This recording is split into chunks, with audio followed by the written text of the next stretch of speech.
Assalamu alaikum to all our listeners. In case you all haven't noticed recently, we've had some considerable improvements to our audio quality. This is thanks to donations via our Patreon page, which we've used to reinvest into the podcast and into our software, our hardware, and our microphone equipment. And inshallah wa ta'ala, we're hoping to expand and improve more. And that is entirely through donations. We're, as you probably are aware, non-for-profit. So inshallah, if you have the capacity to help out, if you're a fan of Boys in the Cave and you're excited for the future, we have a lot of things coming, then please inshallah donate to us via Patreon so we can continue to improve for your benefit and for the benefit of the ummah, inshallah.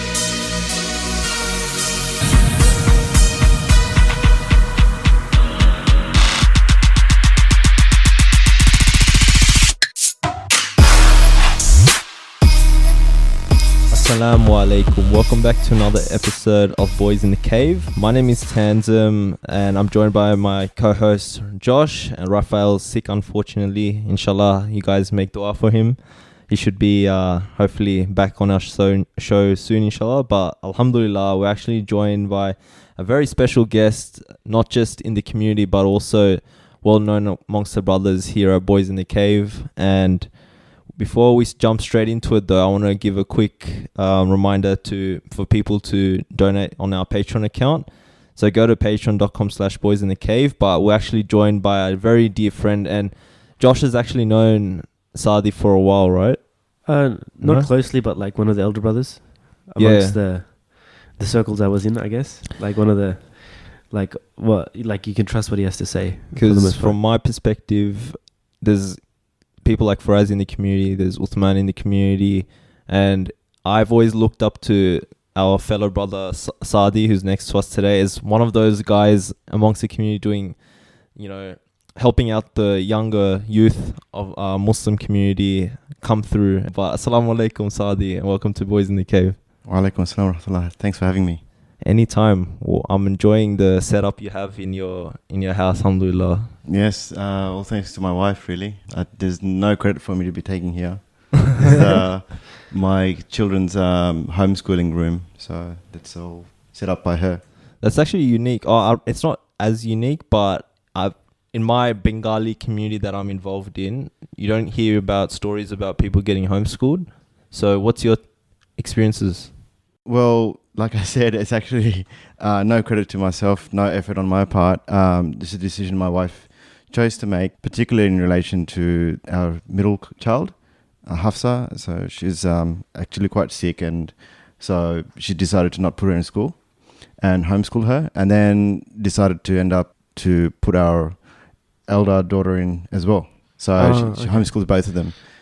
Yeah. So it was, I thought it was motivated more so by a sense of as in like the intellectual sense of homeschooling instead of it is that public too. school. That as well, but also because your daughter's sick. Yeah. Yeah, absolutely. So yeah, it goes hand in hand. So there was a great motivation for us to have been doing this, but you have to have the personality for it. So she is a very routined woman, and she's got her stuff together, as the saying goes.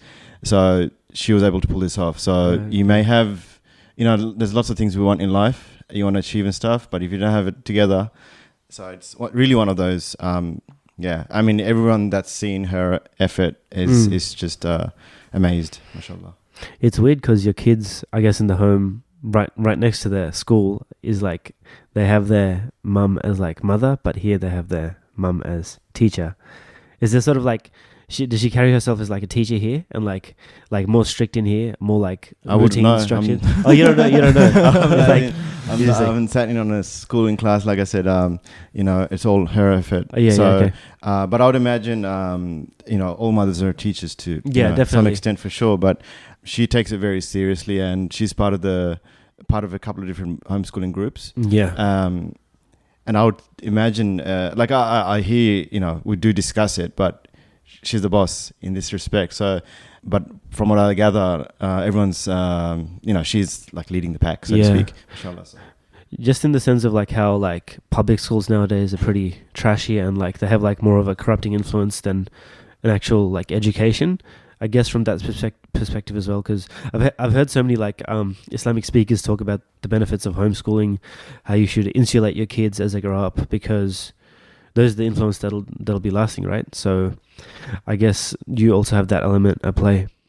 They're good thoughts, but I know I'll actually reference a sheikh who's I don't know him, but I don't recall his name, but I clearly remember his comments, which sort of challenged this notion. So in the sense that he was more balanced in a way, so that really you have to have it together to pull it off. So, and also it's not really a sanctuary at the end of the day, because you still have to go through the same curriculum. And, that involves social activities and so forth. And you can insulate yourself, like as in, to some extent, like, keep it to certain circles, but you're probably going to shoot yourself in the foot because you live in this society and eventually your kids have to grow up and have to become adults and have to work or, go to uni or whatever it is. So that particular sheikh was saying, watch out, and we always discuss this all the time, the extracurricular stuff, how to create a balance there. And definitely I think personally anyways, but although it's not my mind to decide, that eventually they have to go to school, so to speak. Definitely. This is school, but you know what I mean, high school, like not homeschooling. Yeah, because the same criticisms are sort of leveled, I've heard a lot at Islamic schools, and how they sort of, you try to keep them in this bubble, but once they're in uni, like they're exposed to it anyway, and they don't know how to deal with it. The older one actually went to an Islamic school until end of year 1. She's in year 4 next year. So, and our experience, originally we were of that opinion, so to speak. Sent to Islamic school, and you've got a huge head start. Definitely. Not that it's a silver bullet, but you soon discover nothing is a silver bullet. And you're kidding yourself if you think you found one. Subhanallah, children, marriage, all of these things it's just pure effort, and nothing comes free in that sense, and there isn't a sanctuary you can chuck your kids into and it'll spit out great Muslims in the end, or even good people to be around. It's weird because even my experiences going through the schooling system, I found Muslim schools to not be up to the mark in terms of helping people when it comes to the deen, and it turned out completely opposite, because from the outside you think this guy, he is in an Islamic school, he has all the Islamic grounding, probably has his knowledge in check, and he should come out like a halal boy, ready for marriage to a halal girl, right? But it's literally the opposite, and I've heard crazy stories. I don't know if the Islamic school come after me and sue me for airing it, so I don't want to go into too much detail, but I heard some crazy stories. And it's weird because because I went to Sydney Tech, and alhamdulillah, the Muslim kids the Muslim friends that I had in my year, alhamdulillah, we weren't like fully practicing, but it was just enough to at least say that, okay, this is Islam, we have to practice it, and this stuff that we should not be doing, and all that kind of stuff. And I actually had that support network in a Muslim school with when we were the minority. So it's weird how things work. Like for yourself, people think homeschooling, you have your own, you can get away from the fitna or whatever, right? But you're still stuck with the curriculum, and the curriculum is what you have to follow, right? So it's weird. You can't really escape it if people are trying to escape it, essentially. Yeah, if you like talking about my own schooling. So, excuse me one sec. Go for it. So I went to most of my primary was in Bangladesh. So I went to Bangla Medium. Yeah, I wanted to ask you about that. And maybe we can explore that later if it's relevant. But once I got to Australia, I only did a little bit of primary, and then I went to high school. And I went to a terrible high school, actually. What high school? Macquarie Boys Tech.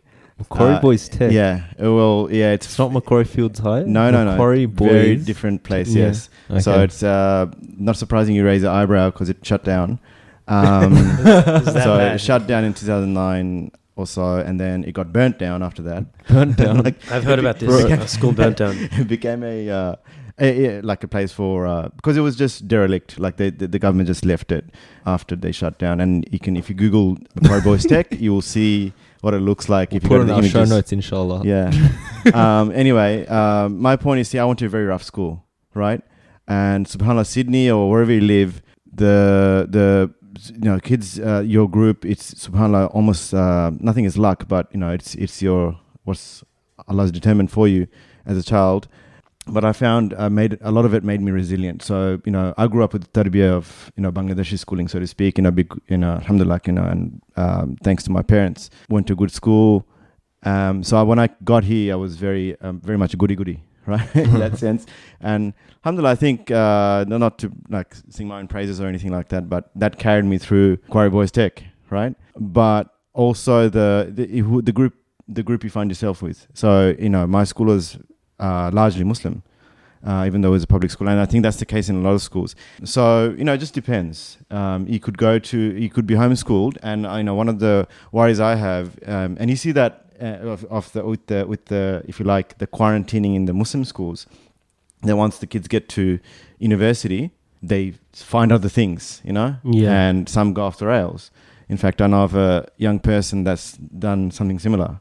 And I'm sure everybody knows stories. And likewise, that's what I was saying before, that depends on the amount of effort you put in, I think. That's what you can control. And therefore, if you're not putting in the effort, wherever your kid is going, whether it's homeschooling or public school or a better school than that, whatever it is, what will determine the outcome is, really up to what, how much effort you put in. Yeah, because what I've realized, it's about putting the effort. That's a really key point that you mentioned. Like, the parents that are Muslim, they just think that, that Muslim school make my son a perfect person. That's not really putting much effort. That's just like chucking them into an institution, right? So you got to put more effort. You got to do more research. You got to put in the hard yards yourself. So that's a really important point that you actually put in.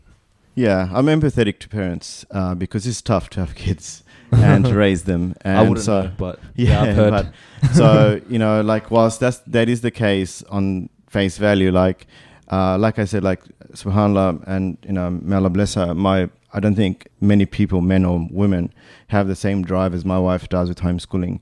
So it's not Muslim or a kafir thing, it's just the personality and the traits you have. And so I wouldn't just say Muslim parents suck their kids into school. And a lot of the time it's parents are working, parents have they're trying to just struggling to put the basic obligations, food on the table, even for some families, unfortunately.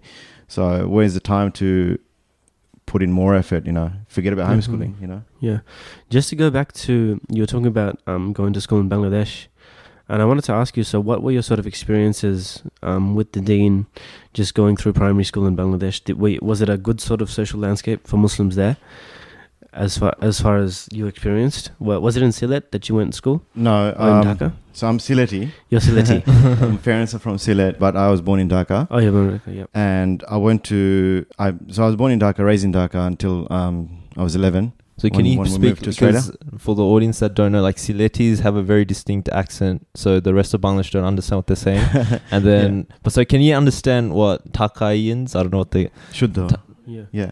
Is that like the Fusha or whatever you want to say? So you can understand, but because I can't understand Sylheti. Yeah, it's a dialect. It's not really an accent. So dialect, and there's many in Bangladesh. To be fair, Sylhet is just a state and it's a city as well. So it's just a prominent one. The land of the Sufis. Yeah. It is. But again, to be fair, all of Bengal and probably beyond in India is land of Sufis as well. Yeah. MashaAllah. So to return to the point, I grew up in Dhaka. Went to, actually my dad managed to get me into the Air Force school. Wow. They take some like a quota of civilians. Yeah. So we got into that. And you can imagine it had full-on military tarbiyah. What's the English word for that? Upbringing, the routine. They're really strict with everything, And down to like how you cut your hair and these sorts of things are strict anyway in the Muslim lands. But, that really trained us up. So it was a big shock when I got to Australia, going to school here, and, things like laughing at jokes in front of the teacher was like a huge shock to me. Or, even talking back to the teacher, like many things like that. So that was my experience, and I think that is informed and inculcated in Bangladesh from a religious perspective. Like, it's a not an overt religious thing in the schools. There is an Islamic studies subject, which is actually quite dense. Like, I still remember my brother's Year 7, which is when he came here, older brother's Arabic studies book. It's a full-on lugha book, like Nahw and Sarf and everything. And so there was a subject, but it was, again, you just sort of learnt it.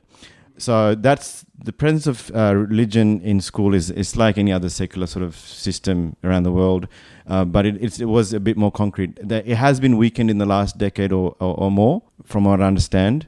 There's like if I can use the term, like a Kemalist drive in the political sphere to weaken the institutions, Islamic. Kemalist drive in the sense that, so you're saying in the last decade or so in Bangladesh, there's been a very strong push to sort of get rid of Islamic institutions, or if just you like, yeah, lessen the impact? their influence, for sure. Not get rid of them, for sure. Yeah. Or to bring them under the fold of the state in a more, or at least influence the circle of the state. See, like, so for instance, there was that one. For example, the debate started in the 2000s around whether Islamic studies should be the very, very discussion that started, which was unheard of before, is whether it should be taught in the home or in the school. Is it the responsibility of the state to teach basics of religion, or should it be taught at home? And obviously that weakened the whole idea of a subject being there. I mean, it is a very basic sort of subject in school, but it's sort of like the discussion around scripture in Australia.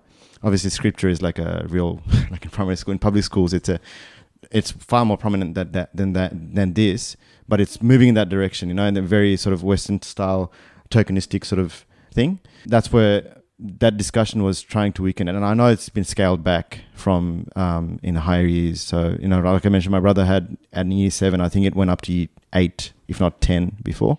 So they've moved it back. And recently they acknowledged the madrasa system's highest award, if I understood this correctly, as being equivalent to a secular master's degree. Okay, that's great. Yeah, it's just like a notional sort of recognition by the, I'm not sure, the relevant authority, but a lot of Muslims saw that as a good thing. The state cares, but if you look beyond, and this is the critique, if you look beyond that, the rhetoric, overt recognition, what it did is it actually brought the Qawmi madrasa system, which is actually private institutions, tens of thousands of those, into the fold of the state, into the arm of the state, in a sense. Because as I understand it, the teaching or learning in Bangladesh was always independent to any other learning. It was just controlled by the madrasa system, and that was obviously privately owned, the Waqf system, this, that, as in they had their own endowments, so the state had no say in how Islamic education worked. But so in the past decade, the state has sort of brought under its own wing how Islamic education is to be conducted, sort of thing. That's not entirely the case. So so in the madrasa system, you've got two streams, not two streams, but two institutions, if you like. So there's the private, and then there's the government or public one. But the private is more respected in that sense. Like even down to the dress code. Like if a Qawmi madrasa Maulana or Sheikh wore the shirt or pants, it's a big deal. Like, oh my God, this guy's Westerner. And in the, I think it's called the Aliya madrasa, which is the system, which is the public system. He can wear shirt pants. He can do whatever he likes, right? not exactly that, but you get me, right? Like it's got Western this, Muslims, it's got a secular tinge to it, and not that the curriculum is secular or anything like that. They're still learning the same texts, but it's got this, taste, flavor to it, distinct flavor to it. But what I was trying to say, like, Bangladesh is basically a autocratic regime for the last 10 years, good 10 years, right? Or so. And even before that, it's not like it was a egalitarian sort of place where you could do what you like. The Islamists sort of teamed up with the previous or the current opposition, which has been very weakened, jailed, maimed. They had allied with them. So you can imagine they went down together with the opposition, the secular opposition. And so in terms of Islamic learning, as I mentioned, the government has brought given that it's called the sanad, like as in recognition to the Qawmi for highest qualification. I think it's I'm probably going to get this wrong, but there's 4 tiers. It's like primary, high school, bachelor, masters, and they're like Bachelor of Arts, Bachelor of Masters, Master of Arts equivalent. Like it's like a generic degree. It's actually called, so primary is called Dakhil, and high school is called Alim, bachelor's is called Fadil or Fazil in the Bengali dialect, and then the master's is called Kamil, right? If I understood correctly, it's the Kamil that's been recognized as master's equivalent, and Fadil has been recognized as, or Fazil has been recognized as bachelor's. The point is that it was always known that that's the rigor, that you're getting at when you get to that level. And this is aligned with Deoband in terms of its curriculum and lineage, at least, if not the actual text that you use. But when the government now recognizes it, it brings it under its sphere of influence, if you like. And, it started doing things like taking a census of the madrasa students. Before there was no broad sort of data sets. And, there was witch hunts around extremism and this and that. There was, and, not to mention the crackdown that happened many years ago, which wasn't madrasa driven, but, many Muslims were killed when the government sort of cracked down on... there was a riot, sort of, not a riot, but a culmination of various secularization drives that the government was taking around inheritance law and this and that, culminated in this sort of resistance and popular movement.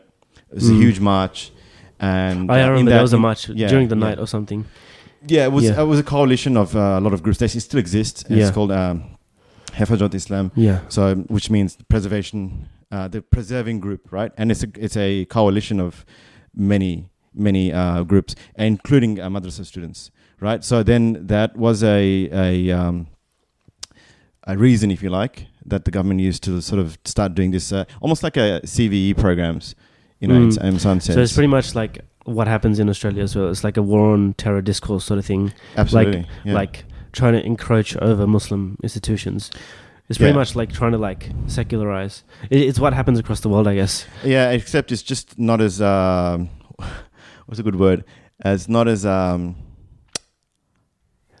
not as formal, and it's far more crude. I mean, far more crude. To be like it's basically people disappear. It's just like any despotic regime. It's stuff you hear about, like if you have a beard and stuff, you can get disappeared or get taken away and stuff in Bangladesh. Or you die in a crossfire between when the cops went to arrest you, and they have all these sort of cover-ups and stuff. Yeah, basically. I shouldn't laugh. Like a lot of maybe viewers on Bangladeshi, they can't really relate. But at the same time, when it comes to this topic of the secularization of each country, I guess all different nationalities with different people, who are Muslim with different backgrounds can also relate. Like this morning, I was watching. I don't know if you watched it. It was Imam Tawhidi and Daniel Hakikatchu's debate. What? Have you watched it? That's waste your life on that's that. like man. the worst, worst crossover in history. But that's why I wanted to watch it. Name a more iconic duo. Iconic duo, yeah. So I was watching it, right? And my thoughts is that it's really easy to be, to say something is bad. Like Imam Tahoui, I don't know, he's literally kafir, or like the stuff that he says, it's crazy, right? And he said something like, just look at the Muslim countries. What does Islam have to bring, right? Like, it's things like that. And then Daniel Hakikatchu, sort of argues, it's the state and, there's a lot of issues that are happening. And it's kind of relating to what's happening up with, the higher-ups in Bangladesh imposing, some sort of way of living on the masses. But why do you think it happens? Because people think that, a country that's majority Muslim, right? Surely they have the fundamentals of Islam in check. Then it should be easy to apply, right? You get me? So why do we should fall interrogate some of those assumptions? And let's just very quickly, what Tawhidi said is you can dismiss that outright because it's so almost racist in a sense, right? And what Daniel says just goes is a little bit more comprehensible, if you like, but really we need to go way further than that. Like if you look at Bangladesh, again, we'll just focus on Bangladesh. The reason the current regime, if you want to trace it, right, the current regime is doing what it's doing, it's because Bangladesh was founded on a very secular basis. So it was meant to be, in a sense, an antithesis to Pakistan, right? So Pakistan was the Islamic state. Bangladesh got independence from that, and Delhi in your other episode spoke about this.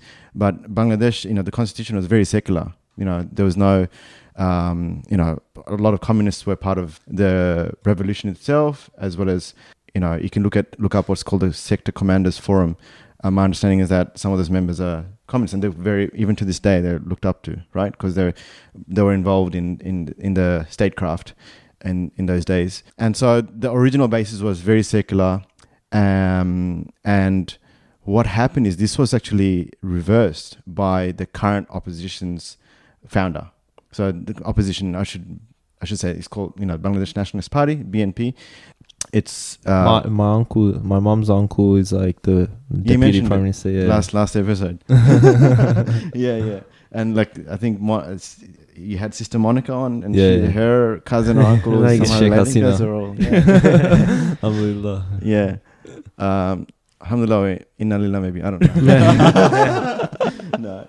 No. Look, what I was trying to get at is that it was founded on a secular basis, and then it was reversed by the current opposition's founder, who put in the basmala in the constitution, which is my understanding, and he also put in that Islam is the religion of the state. Yeah. Right. So he actually amended the constitution. It's been amended so many times, it's not worth the paper it's written on. But anyway, the current regime, the one we're talking about, actually tried to take the basmala out.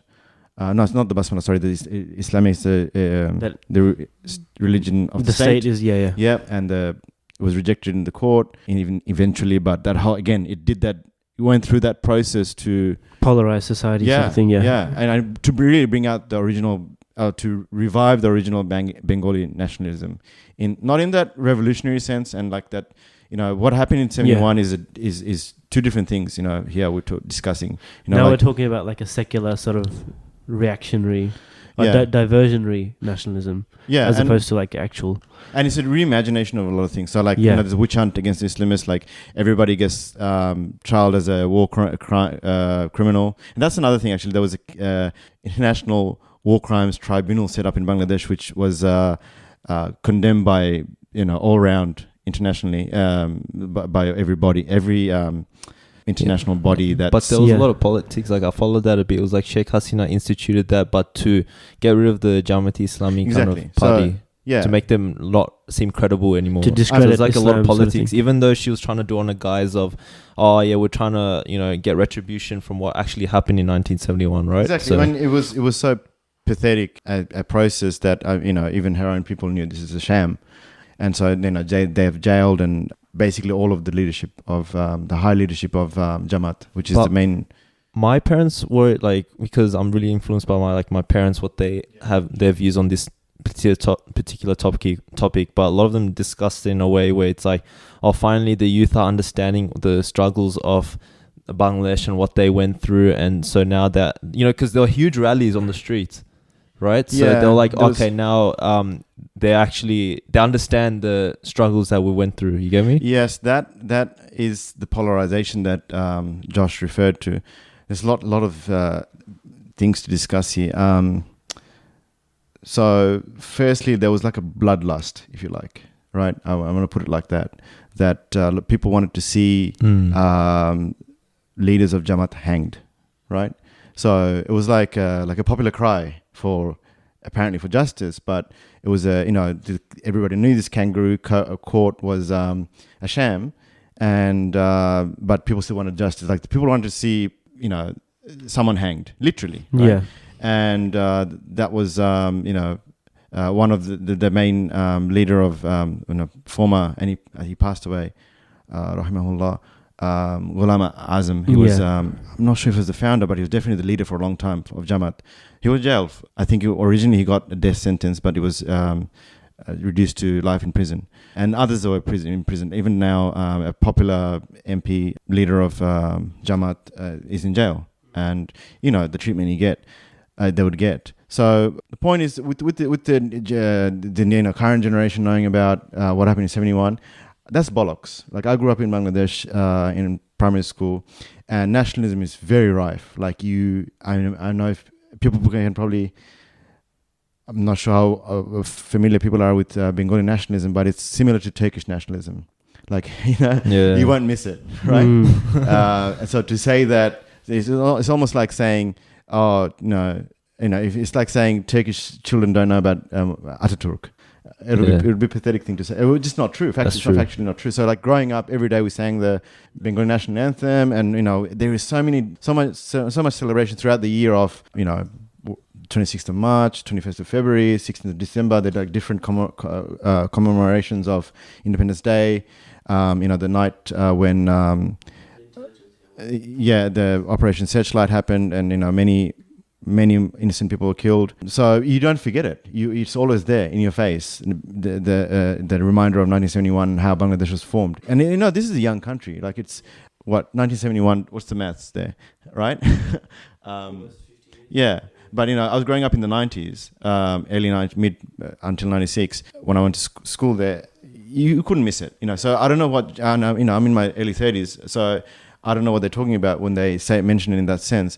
And moreover, what those people that came out on the street, and it was actually known, I forget the area, and the listeners are going to kill me for this, the Bengalis. Was it Shaba? Shaba, yes, Shaba, which is a place in Dhaka where they rallied for, the quote unquote justice and this sort of thing.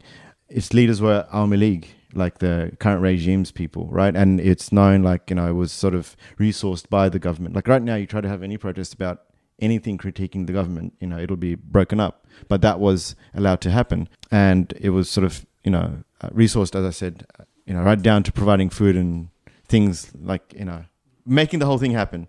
So, but that was in the context of that witch hunt of, Jamaat leaders.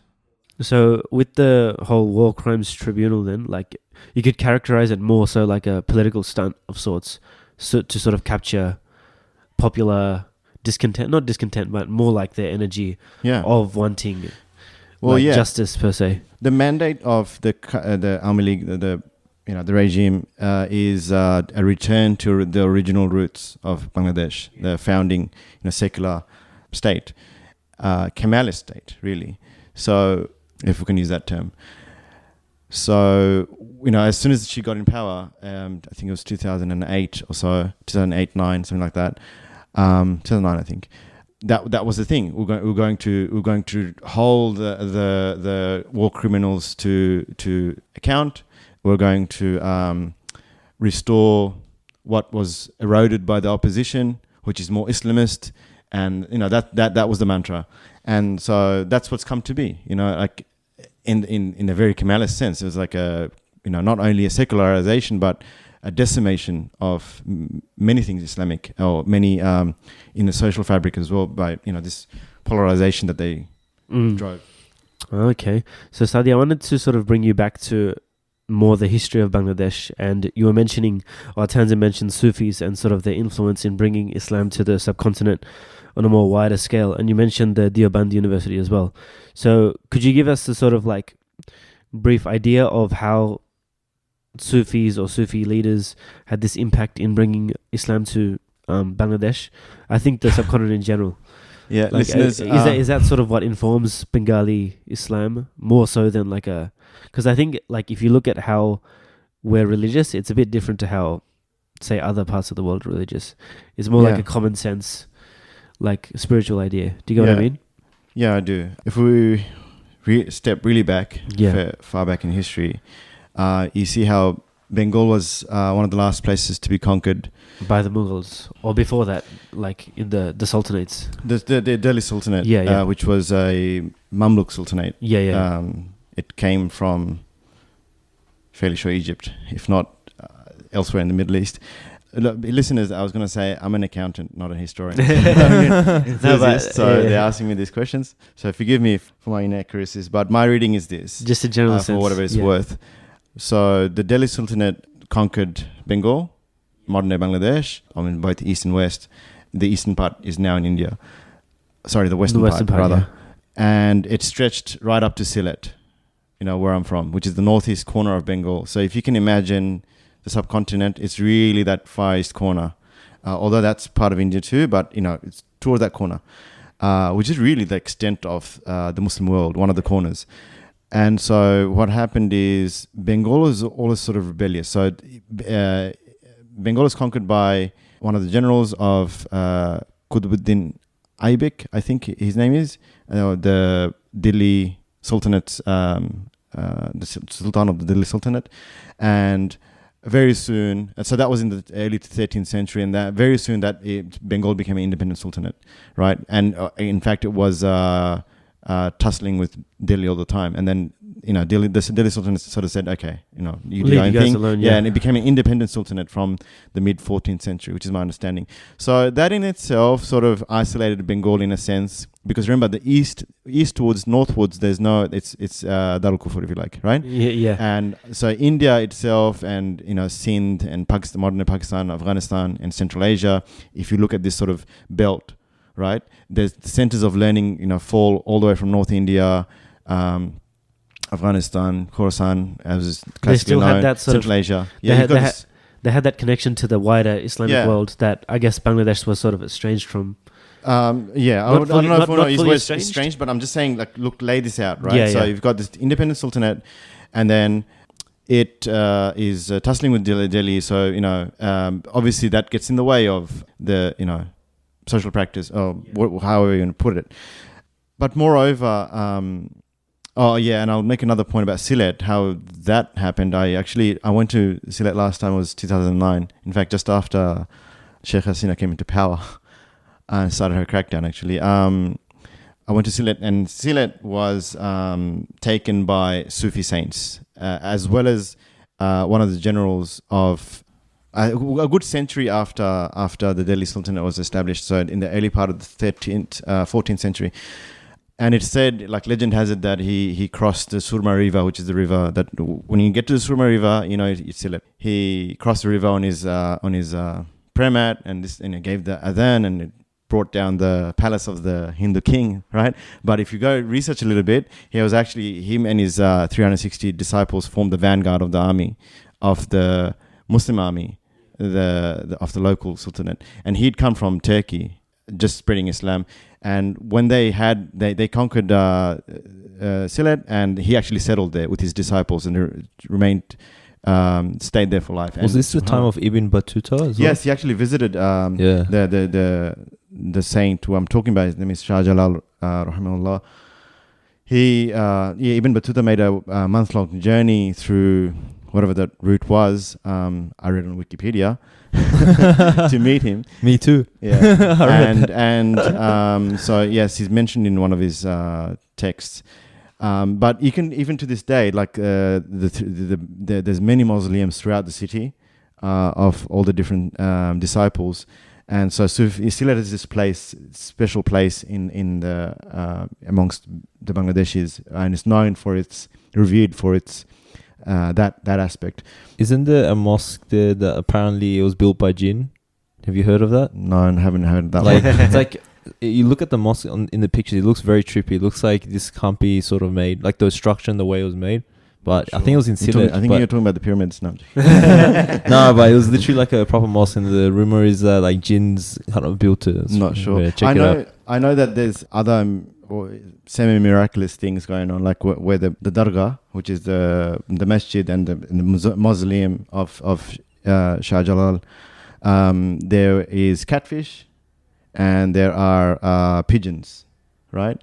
Then that which are said to be from his time, so that's 800 years. Yeah, that's like they've just obviously generations onwards that have been around, and that's sort of a small miracle in the sense that how did you sustain that, right? It's a big deal.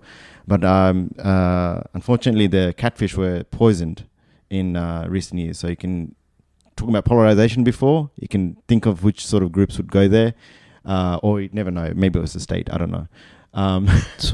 Yeah. I don't know about the jinn story there, but yeah, that's all I have for you for that one. But where were we? So the Sufi leaders going to Bengal. Yeah, so you can imagine. So he was a Sohrawardi. I think that's the tariqah. Yeah. And so in Bangladesh, you'll find other tariqahs, the prominent ones, Sufi tariqahs. And, growing up, we went to Mawlid, and, it's called Milad in Bangladesh. And I know in recent decades, all of this has become eroded by competing Muslim groups, especially the Ahlul Sunnah group. Ahlul Sunnah, they're not to be confused with the Salafis. They're an indigenous group in the subcontinent. but also the Salafis, and obviously due to the internet, I reckon, and people migrating back and forwards, and They bring da'wah, bring their own version bringing of new Islam. ideas. Bring Like new I ideas. remember. The Milad is popular. Isn't it? They do it for death anniversaries as well and stuff, or is that something? Is that called? No, something? that's Shirni. I went like to one that, and then I'm like, the I'm tripping Azaz. out. I was in the Gram of Feni, and then they did one. It's like death anniversary, like every year you go into the of mosque the- and you get food, and I don't know, just Yeah, there's a lot of that sort of dodgy stuff that goes on. Generally speaking, when there's mausoleums around, no doubt. So you get what you get. But going back to Bengal. So as we were talking about, like it was cut off from the the rest of the subcontinent in a sense, and therefore effectively from the rest of the Muslim world. And then come later on, it was the first to be conquered by the British. Yeah. Good 100 years before Very the first, rest yeah. of the our good mates. the British. Yeah. Well, I think it was in the mid 18th century. Whereas 1757. yeah, and I think That's when the India was the rest of the subcontinent was exactly 100 years later in 1857. So since 1757, Bengal was completely deprived in many, many ways. And one of them I know is that education was cut off for the Muslims. And the first university in Bengal was in the 1930s, as far as I understand, Dhaka University. Yeah. So you can imagine this length of deprivation, what would do to a population, right? And this is the land where you had people speaking Farsi, Arabic, Bengali, and all their dialects in this rich culture through, as I was saying, Shah Jalal was Turkish himself, but the Muslim rulers and the conquerors were generally speaking Central Asian and Persian. So you had this rich mix. Which was completely decimated by the British. And there's some words in Bengali that are still Farsi, or you find still in usage, and that's the sort of, what's the word I'm thinking of, legacy of those times. But there's no trace of it. You couldn't tell. No one speaks Farsi for sure. We have actually in the Mawlid some lines of Sadi, the real one, not me, the poet, where his which are used in the Mawlid, celebrating the Prophet Sallallahu Alaihi Wasallam. I think it's just a wider point about how I think Bengal was sort of the most thoroughly colonized place by the British, because it happened, as you said, like 100 years before, and like our Islamic culture was the most eroded, I guess. Like as in the Bengalis were sort of deprived of what the rest of the subcontinent had at that time. And it was a very rich, like Bengal area was very Yeah, I think affluent, Dhaka was like one of the richest port cities in the world in 1700. As in, it was like the, what can I say, the Singapore of today. Yeah, As in, like, it wasn't exactly Dhaka's newer. I think you Calcutta. Oh, you're thinking of Calcutta for Yeah, sure. yeah. Yeah. Calcutta was actually founded by the British. Yeah, Calcutta was Which is founded my by the British understanding. with three Yeah. towns. Yeah, But I think they were too generous because the British came under the guise of trade with the East India Company, and Calcutta was set up as the port city. Come on in. We'll facilitate this for you. And then they had their private army, and then eventually started tussling with the local sultans. Yeah, and the battle in the Muslims were comprehensively defeated by them in Bengalis in 1757. In that, I think it was the Battle of Palasi in Bengali. Palashi. Palashi. Palashi, But yeah, in, yeah. Palashi. Yeah, Palashi is the anglicized. Palashi is the Yeah. proper. So you should be I laughing. think at it was Palashi. one of the main Yeah. one of the main generals of the Bengali army went against the ruler. Yes. The British yes. paid him off and were like, be on Yeah. our side. Yeah, because Mir Jafar. Yeah, right? Mir Jafar. And he's actually that term is used for any trader to this day. I've heard it used casually. He's Yeah. like Bengali. Someone saying something. He's like a Mir Jafar, as in like Yeah. he's a Yeah, hypocrite. Like, subhanallah. he's like Subhanallah. works Yeah. for the West or something. Yeah, it's said that he was promised the leadership. But they killed him afterwards anyway. or Yeah, something. they betrayed him as well. So he got his what he deserved.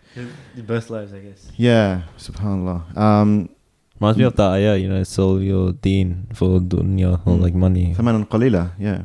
And that's what he did. I mean, that was very decisive, that battle. In terms of like how like the British getting a foothold in the subcontinent, that was the first place. Yeah. Because once they were in Bengal, they were able to spread elsewhere. Yeah, I think they were elsewhere in terms of trade and whatever. I think along the western coast, like Goa and stuff. Yeah. Like they had some other ports. Oh, that was the French, but there were some other ones. But yeah. You in terms of how we were discussing more about what's going on and the atrocities, and the British came in and screwed everything over and that sort of stuff, right? Would you take in terms of Islamic approach, would you take a more Sufi approach where those events that actually occurred was because of our disconnect from the deen internally? Does that make sense? I don't know if there's a Sufi or a Salafi approach, but because we had this chat with Faraz, so the three musketeers, Faraz, Uthman, and now Sadi. So I wanted to get your thoughts on that in particular. That's a huge compliment to put me amongst those names. Good friends, but I don't know about three musketeers, and I don't think especially Uthman wouldn't approve of that. So sorry, your question again? So how we were just discussing how the British came and screwed everything over, and from like a historical lens, that's how we would describe why the Muslim world is where it is at the moment. I think it's a wider comment as to why Muslims had their downfall, sort of thing, if you want to look on a more general historical scale.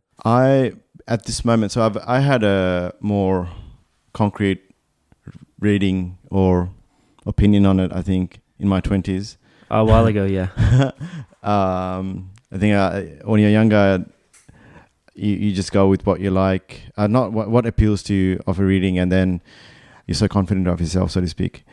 I don't know what the good answer is, to be honest with you, but I think it's more of a scholastic discussion of like Aqidah and stuff. It's like how the material world is impacted by our connection with the deen, sort of thing. Yeah, but if you look at the time of the Khilafas Rashidun, you see the turmoil there then as well, Yeah. So that's why I mentioned this point, not to undermine the time. Absolutely, that was the righteous leadership. But you had the likes of the Khawarij, and even in times of the Prophet ﷺ in Medina, you had the hypocrites, the worst of creation probably.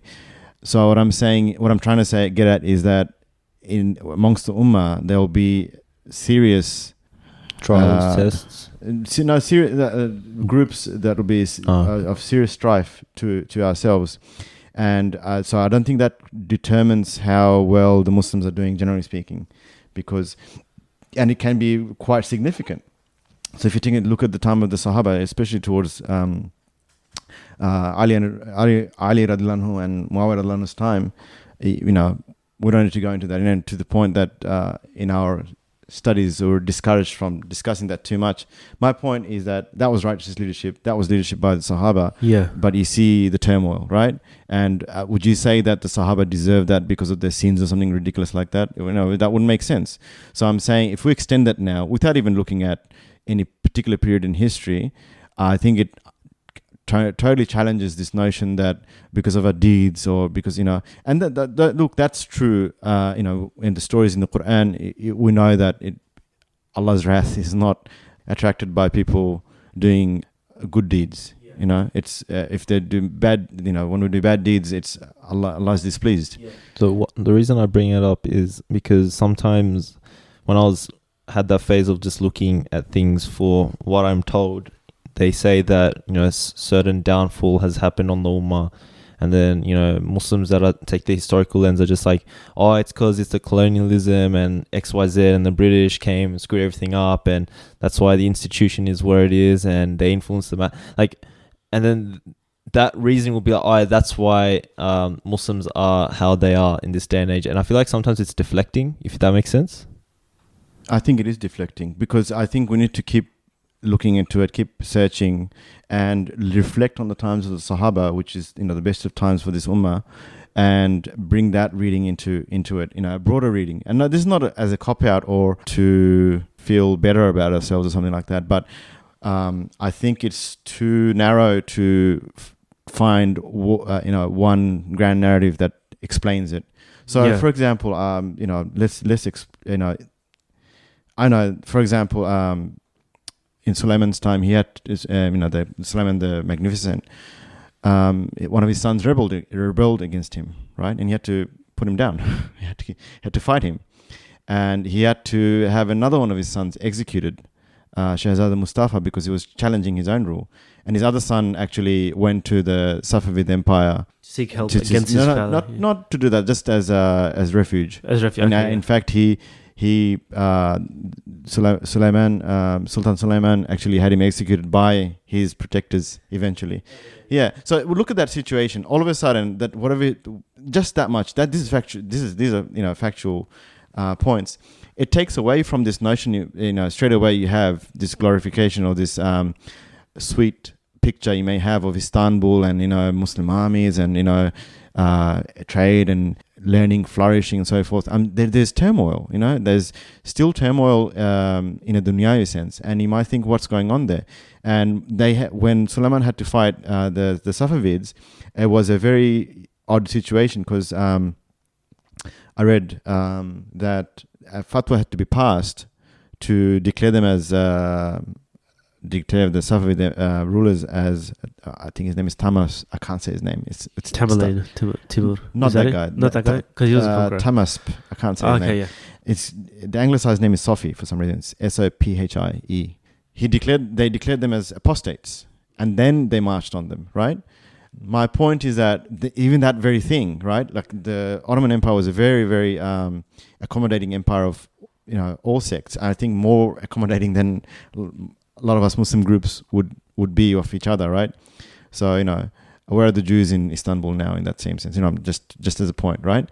Istanbul is a melting pot. So my point is that when you have that was a big deal, right, at that time. So all you have to do is look a little bit in, and this picture of, Muslims doing great and therefore great things happen, falls apart. That's actually what I was about to ask you about, like right now, like about how we sort of glorify the idea of the Khilafah, essentially, or the caliphates, on how we have these, rose-tinted glasses on when viewing our past, about how great it was, about how, our states were sort of like had a sense of like unity to them that was like the idea of golden age of Islam sort of thing, and how if you look into the history even slightly, like you see all these dynastic issues and struggles, even Muslims versus Muslims, as in like it becomes a lot harder to idealize our past in that way, because there's always that political turmoil. Is that sort of what you found with like those sort of readings of history? Yes, this is again an accountant's reading of history. Very learned accountant. That should be a book. I'm at best a history enthusiast, so please, listeners, listening more to more so the Ottoman history, especially the early modern period onwards. So what's described as the Second Empire, so 1453 onwards, when Istanbul was conquered by Mehmed. So in that time, I find that you have such contrasting, and this is the like really the, in terms of Muslims as a polity, really the peak, right? Yeah. There's lots of things that truncate this picture of outward glory, right? Yeah. And you see it's a very human effort. Likewise, if you go back a little bit, just for a second, to the real golden age of Baghdad and what you hear is glorified, that's actually a very Orientalist picture, right? Definitely. Because a lot of us groups now would not be very tolerant of Baghdad as it was. So you had all these weird creatures there, basically apostates, borderline Muslims, you had agnostics, all sorts of creatures, as I say, right? Yeah. Who were studying philosophy, and Muslims are challenging that. It was a very rich situation because of that. But think of that in terms of the theological movements of our time, right? How tolerant would we be? You want like a pure, idealized Islam. That's right. And I think this is my grand claim, if there is one.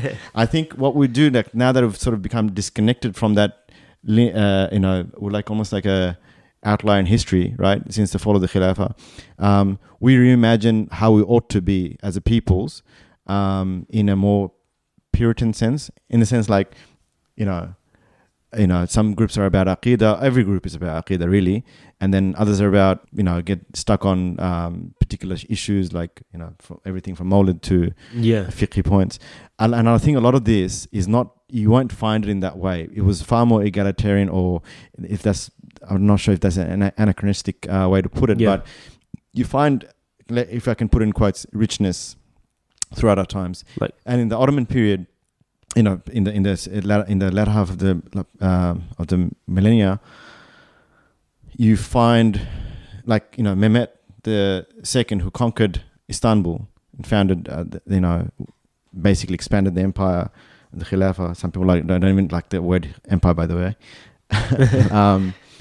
to refer to the Ottoman state. But anyway, one of the laws he passed is, I can't find good arguments against it, that he passed a edict, which was that it behooves his heirs to execute their brothers when they take the throne, right? For the stability of the state. It had quote unquote good statecraft rationale to it, but basically he legitimized. Again, forgive me, listeners, for this, but from what I understand, if this, I would love to be proven wrong that this is not true, but that he legitimized regicide for generations to come, which is the killing off your brothers, I guess. Yeah. To get to the throne. And in fact, there's actually if I dare say, there's a meme. Memory? Yeah. No, it's not memory, but they're great as well. But Mehmet II was good, and Mehmet III is like a sequel. So Mehmet III was another sultan later on, not so great, right? Mehmet III had 19 of his half-brothers executed to ensure his throne. So tell me, how glorious is that when you hear that? And look, that's easy for me to say and us to discuss in this cave, right? For a second. But I'm just saying, again, you see these things truncate the picture so boldly, and it throws you into disarray. And I'm just saying, history enthusiast, like the actual, if you keep going and keep exploring, you'll see it for yourself. The 19th century, I just want to mention 2 examples. The first part, it was a very turbulent time. Is that the word? How do you say it? When the Muslims are grappling with many troublesome forces, and one of them was modernity, right? And the Ottoman state was rapidly trying to keep up with Europe. And it was, everything from, it didn't even have like a postal system, for example. So when I say modernity, like modernization of the most basic of things, still an agrarian society. So you have the military, which was the only thing going for itself. It was, the Ottomans really kept up with that. In fact, there's a meme about the gunpowder when they got hold of it. Anyway, but it was lagging behind in so many things. And the Sultan at the head of the century, Mahmud II, how he came to power again is another one you can go and look up. He did quite well in terms of his actual reign. He really held it together, reformed a lot of things, and he held it together. Right, even though for example, Greece got independent, it fought out of the Khilafah, and the Balkans were in turmoil. But he did his best, right? But his son came into power, Abdul Majid I, and to this day, anyone goes to Istanbul will probably visit this place. I don't know how to pronounce it, but it's the palace he built. Dolmabahce, I think it is. I don't know how to say it. My Turkish is terrible, right? He got, the first thing he did was building this palace, right? It's in Istanbul. You can go and you'll visit, and people think, oh, a glorious past. At a time when the state was in disarray, that was his first thing he wanted to do, and it cost 25% of the state's revenues for 14 or 15 years, right?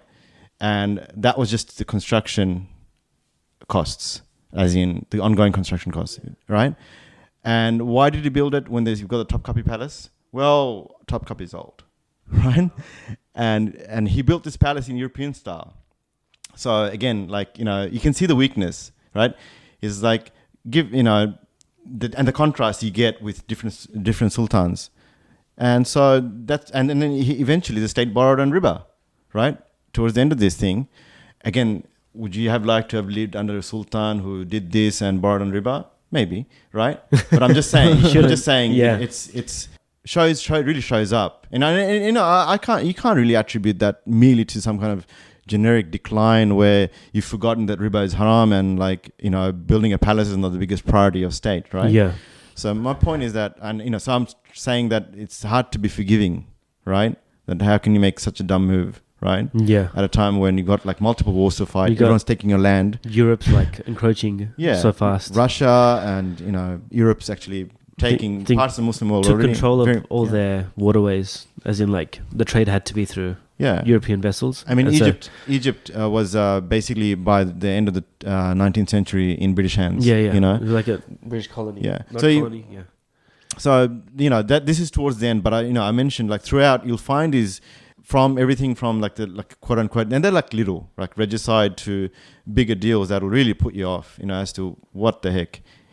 So sort of given all that, like, how is a Muslim supposed to view the idea of like an ideal Islamic way of life, sort of thing? I see it as the best analogy. If in an analogy, I put it in an analogy, right? So it's like how the masjid, right? It's the necessary institution. Someone needs to run it. We need to pay for it. We need to make it efficient. Worship needs to happen. So the Khilafah is in some sense the same thing. Not the same thing, but analogically, that's what I'm getting at, right? It's a vehicle, it's a physical place, leadership, all of those things. But just like masjid committees, right? They can be corrupt. Right? And the people in there, you have all sorts of people going into a masjid, right? And I think we need to remember the whole point of this exercise. We're in the dunya, in a debased place, right? So you're not going to, look, sometimes it's a counter argument that of those who want to, those who incidentally end up glorifying, what's the word you used? Glorifying rose tinted glasses. Not rose tinted glasses. Do that. They will be quick on their feet and say, no. Look, we're not trying to say that. We know it's a human effort, but I think it's very hard to get away from the fact that a lot of the time justice just won't be established in the dunya, and it's really for, in the akhirah that things will be settled. So I think we need to have that's sometimes hard to come to terms with, especially in our times is bad enough, like what's happening in Burma, Central African Republic, wherever you look, right? And even in the West, even you can say, right down to Australia, where households are struggling now. The stats show savings are falling, people are struggling to keep up with the cost of mortgages, but finding it hard. Housing affordability is getting worse. My point is that have I lost my train of thought? My point is that we need Khilafah back. That's my point. Not my That's thank you for Well, that's what I'm saying. Having Khilafah back, will it really solve it in the way you're thinking it'll solve it? And you might be quick on your feet and say, no, it won't, but it'll be better or whatever. But again, remember the time of the Khulafa Rashidun and what that came with, and remember the rest of history and what that's truncated with. So, and have a very, have your eyes wide open when you are going to this discussion. Very, very, be very, and just start. As I've started doing, like just exploring this thing and knowing what it was. Hopefully getting a better feel for what it was like and coloring my thoughts about what is possible in this dunya, really, at the end of the day, with that sort of look. And I know I try to take it in good humor, subhanAllah, in a sense, because it's the plight of the insan, like we're created weak. And so, Allah subhanahu says in so many hadith, we learn that, you'll never make up for the bounties Allah has given you, right? And even if you were dragged on your face all your life, you will not make up for the bounties of Allah, right? So you're already behind, and that's a very sort of quote unquote individualistic look. But my point is that you're not going to achieve the greatness or anywhere near it, whether as even collectively, right? And in fact, we should look towards Allah's mercy and the example of the Prophet ﷺ and send salutations upon him, so that hopefully his intercession will make up for all our shortcomings, really. So, because the question is, you mentioned that the mosque is like a vehicle, and doesn't matter if the board is corrupt, but it's like a necessary vehicle sort of thing. And the analogy is used for Khilafah, but I guess the discussion is that what do we do? We live in that society of oppression, and Muslim world is in such turmoil. How do we? I think people's perception of Khilafah is because they want it as the best. It's the best option for considering the amount of oppression that's going on in the Muslim world, right? But I guess the question lies like, how does it happen? How does it come? And that's where I guess we're lost, if that makes sense. And what's your take on that? First thing I want to say is that, don't get me wrong, it certainly is the best way to go. Like just like the masjid, you know. And I don't know if I said the board is necessarily corrupt, but it can get corrupt. It's prone to, humans. So being cognizant of that and orienting our activism and our takes on things in that light, we can proceed. And we need to learn more about our, how it was. I think is very important, and also to really recalibrate our aspirations. Aspirations is a good word, and also get a bit more hands-on. So I think we can get really bogged down in these discussions and have these abstract fights, right? Yeah. But none of that matters at the end of the day. I think you need to just get hands-on, and I'm going to leave that quite open and not say what that means. But you need to find for yourself how you can help your community, how you can help your ummah. And that might seem is being extra vague there, but you know what you're good at. You know what resources you have. If you're living in the West, you have money often. Are you helping a family somewhere? Are you do those things that are easy peasy, and keep at it and keep learning and keep exploring. And look at examples from the past. And you'll see that the human effort is what it is. You'll see it for the human effort that it was. So. And, you can have it can actually really weigh on you, the need to resolve what's happening in Burma, or be really driven up the wall, thinking, when is this going to end in Palestine and so forth. The oppression in the world, everything you see it in the stories of the prophets and how they struggled. And sometimes in the dunya, they achieved, quote unquote, nothing, in a very materialistic sense. And the Ashab al-Ukhdud in Surah al-Buruj, they were just thrown in a ditch and burnt. That's the end of it, right? But they were successful. And Allah SWT mentions them in His words into eternity. So, and that's success, right? So where is that reading when we look at suffering? And that's not to dismiss it, but surely that's one reading, right? And I think sometimes it's downplayed, incidentally, when we have this discussion and we think, solutions, right? As in Muslims, we begin to think in materialistic terms about all our problems. That'd be a bit harsh interpretation of what so we want trying to get at. But we want justice in the world. We want justice. We want good things. No one is obviously this is not about just becoming dominant and the next America or something. But I think we need to accept that sometimes we won't appreciate Allah's wisdom, right? Because He knows best, and if you did, you wouldn't want to change anything. If you knew Allah's plans for you, I'm not sure if it's a hadith or saying of scholars that your heart would explode out of love. So we think it's easy to get ahead of yourself and be really frustrated. We are young people, even if older people, not to say that, not put them down, but you want good things for your world, But something as simple as even, I don't know, whatever you can help, climate change. I mean, how are you with, this is not to infantilize the topic, but I'm really trying to get at that's hands-on, that's right? the issue for Muslims as well. It's the state of our world. Yeah, and it is capitalism, and it's how the world is structured, right? Yeah. Bangladesh produces as much pollution as Australia, but it has 6-7 times the amount of population. So Australia produces same pollution, same amount, same volume, yeah, as Bangladesh. Yeah, this is a few years ago, but let's just say this is 3-4 years ago, and I looked at it, and I remember doing this. You can do this your carbon footprint calculators, and I had 3.5 Earths, right? So if everyone lived like me, you'd need 3.5 Earths to sustain the world. I'm probably 6. Yeah. So and Imam al-Ghazali says, and then we know from our religion that whatever you take from this world, you'll be accounted for it. Yeah. So the way we live our lives, right? There's so much you can do, right? So look, I'm giving you some people probably be dismissive of what I'm saying and thinking, he's just giving tips and tricks. They're not really solutions. That's why I actually wanted to leave it open-ended. You know yourself, get involved and be open-minded. learn your history. About the oppression fiqh. part, it's literally, I don't see how, the Muslim world is, the Rohingyas, for example, to, could be people in Muslims that are in Africa as well, all the injustices that are happening. And you just see how governments, in Syria, for example, obviously, how the government just uses them as a tool.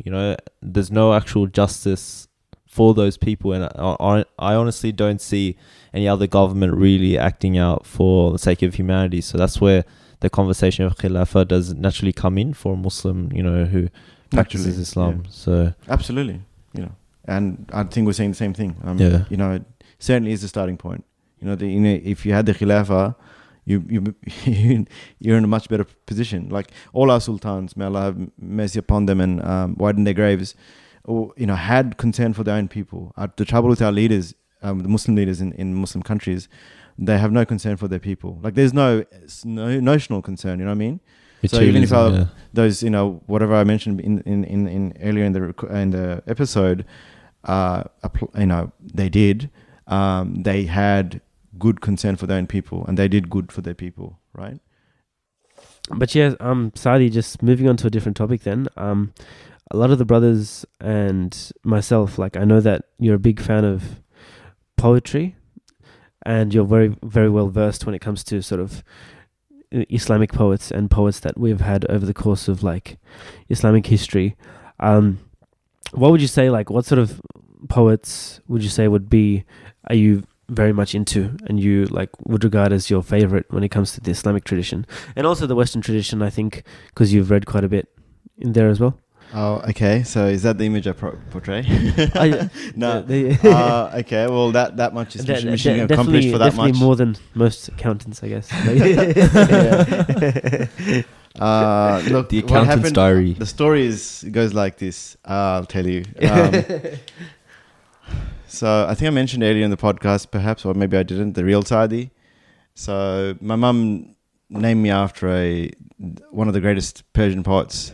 His name is Sheikh Musliuddin al-Shirazi. And Sadi was his name he adopted later on because he worked for one of the governors whose name was Saad. So he was an orator for him, so he became Sadi. Anyway, so, one fine day I decided that I'll Google this and see what's there, right? And lo and behold, his greatest works have been translated. Now, a lot of people will tell you that learning Arabic especially that are learning Arabic, that, or generally speaking with poetry too, and it is true that, translated poetry, what is that? It's garbage anyway. But my point was this, that look, that's who I'm named after. He's second, or if not first, after Hafiz in Persian poetry. If I'm named after him, why not? Just see whatever is there. And for me, it's like, the language there's nothing stopping you from exploring it, right?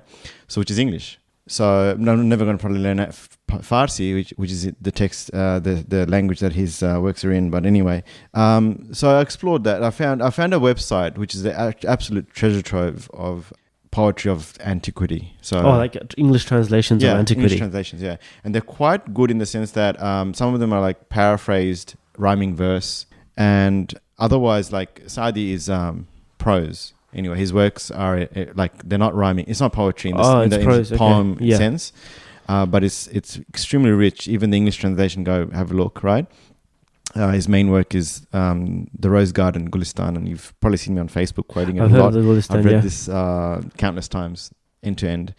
So he's got three books: the Gulistan, which is the Rose Garden, which has 8 gates, resembling Jannah, which also has 8 gates. That's what he says. He has 8 chapters, babs, so door as well. Is that an Islamic concept, 8 gates of heaven? Absolutely. Yeah. Yeah. Okay.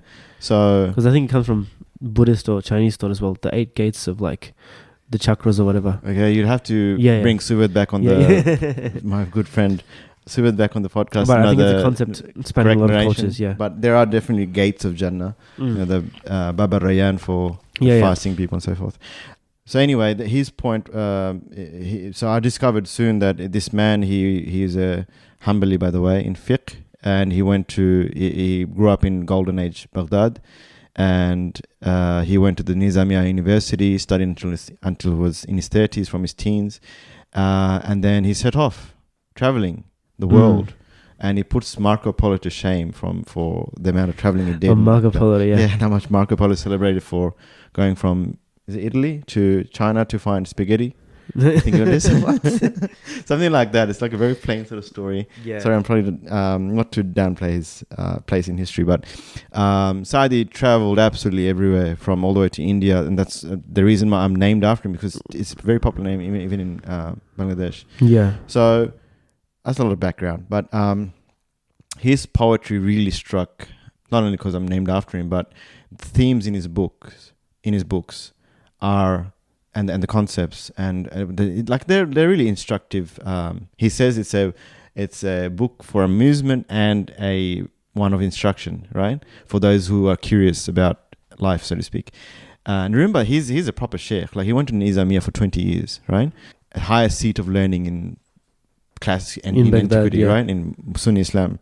And he traveled for some 40 years, and then he wrote his books he traveled for a long time, but he wrote his books in this book in his 60s, and it's got the chapter on the manners of kings, how governors and rulers should be, because he hung around with a lot of those sorts of people when he traveled, because they welcomed him wherever he went.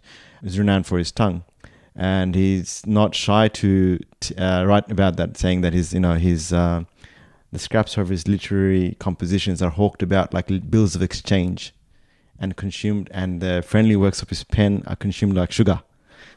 So he knew he was good, and he wrote these things which addressed the ancient world, rulers, governors, and from that he learned actually a lot about what topic before, about how the world was like, right? And how, in fact, I encourage anyone to go and read that, and they're like true stories of anecdotes he had, good and bad encounters. And then he has the morals of dervishes, on the advantages of silence. So there's all these chapters, right?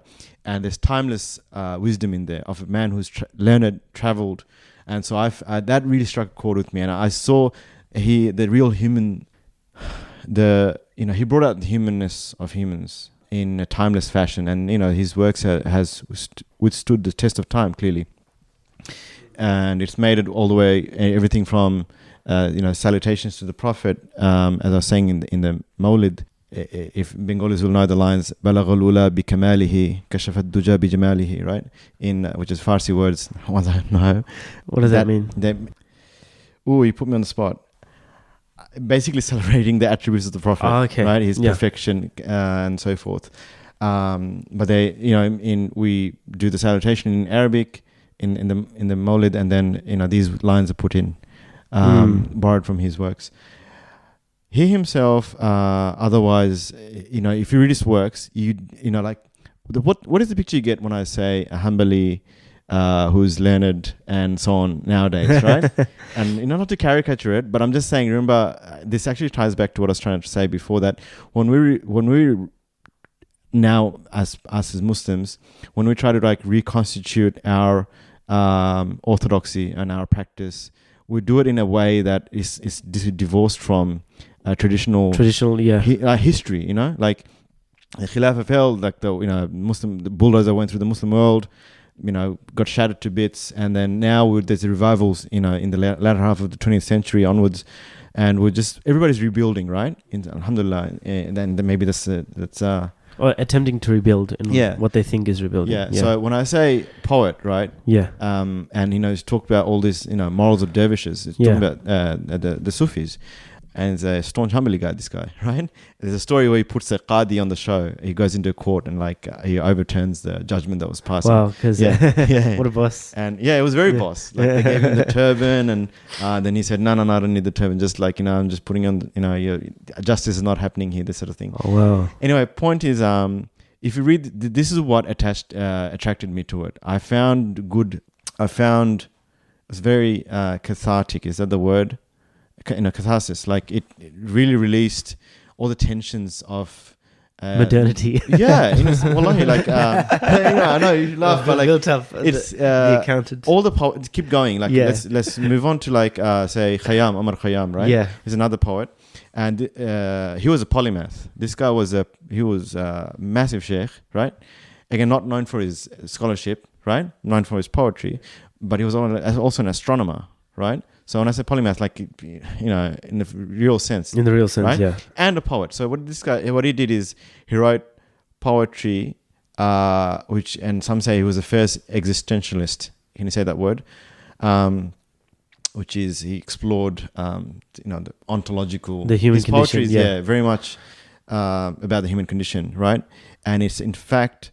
If you read it, a lot of it seems like, whoa, dude, this is Aqidah problems everywhere, right? But basically, he casts his pure nafs as it would be talking. So it seems to me anyway, because it's very controversial what he's saying. It's like what his nafs ought to be saying about the human condition, taken away from the ego that we have. And he's trying to make that speak. He's making it speak. Wow. So his poetry is brutal. Like it's, if you read it, like a lot of people have trouble reading it, right? But he's just what I think he's trying to do, and others say it too, because they say, like I'm talking about commentators, is that he was the first existentialist in Islamic poetry. So a lot of this gave me relief. Like, you scroll Facebook and it's outrage, right? Or in our times, as you were saying, like, what is this solution, right? And you bring it back to Khilafah and you've got it, right? But these guys lived in those times and talking about it. And in Sadi, for example, early in his work in Gulistan, he says that, I'll mention that the actual translation is a bit dodgy, but so not that I'm correcting the translation, but the actual wording is. But basically, he says the Turks were Turks, and he's talking about the Turks. He's talking about the prelude to the Ottomans and the Mamluk Sultanate fighting each other, right? So Turks basically took it off the Mamluks, right? And he's talking about the bloodshed that went on. He said it was like the world was entangled like the hair of Africans, right? It's like a really rough analogy, and he was saying the Turks were like sharp clawed like tigers, And then he goes on. It's at the beginning in the prelude, and you may think, "Oh, look at this guy! This guy's like talking down his times." But look, that's a lived experience, right? It's like I think they're able to sort of explore the conflicts of like the human condition in a way where like we think we have the solution now, like we try to clutch at something, but they sort of live through it all and they provide a sort of wholesome exploration, which I guess like you were saying, like in this modern age we just don't have any of it. It's sort of like our Islam's completely divorced from any shred of like how central I guess poetry is to the tradition. Absolutely. So but look, I'm gonna give you a hard time, Josh. Like, like even in their times, like when you read his stuff, like okay, Sadi, right? He hung out with rulers, merchants, thieves. He was enslaved. Wow. He was he almost got killed in India. Ran away. He killed the guy that tried to kill him in Somnath. And there's anecdotes, right? Yeah. Not anecdotes. So there's little stories he wrote of experiences of his life, and you see it like it's like it's antiquity. Like there's no safety. Like this idea of like we take a lot of things for granted, now, right? Yeah. Like war was an everyday thing, and so when you say their time, our time, like he's got his own troubles. Like you read it, and Khayyam, when you read it, is even worse. Like in the philosophical sense, right? He's trying to navigate. This is a very learned man who's an astronomer, and he's trying to navigate the ontological, the ontological, so to speak, right? And you see that he's saying things like, if I may dare say, right? By the way, he wrote lots of this stuff, 24,000 quatrains. 24 quatrains is 4 lines. It's a rhyming pattern is A, B, A. So the third line doesn't rhyme. Yeah. And he wrote 24,000 of these. And the authorities got wind of these dodgy writings, and the cops were sent. They had police at the time, believe it or not, of some sort. And then they couldn't ascertain what's going on, right? What's he saying? My language, yeah. And they said, all right, burn it all. And they did, right? That's insane. And he wrote it again. That's Right? crazy. Yeah, because he was expressing himself, and like this is not, you know what I mean? It's not like he's manufactured you know. So and look how intense that is, right? Like if you write a fiction story, or like nowadays I would do it for entertainment or whatever it is, to reproduce that it would probably be something else. But he wrote this stuff is still just as rich philosophically. I remember the stuff that survived. And what I've seen, sorry, just to finish off, is just 100 quatrains. Allah knows what's in the How many tens of thousands of what he's talking about.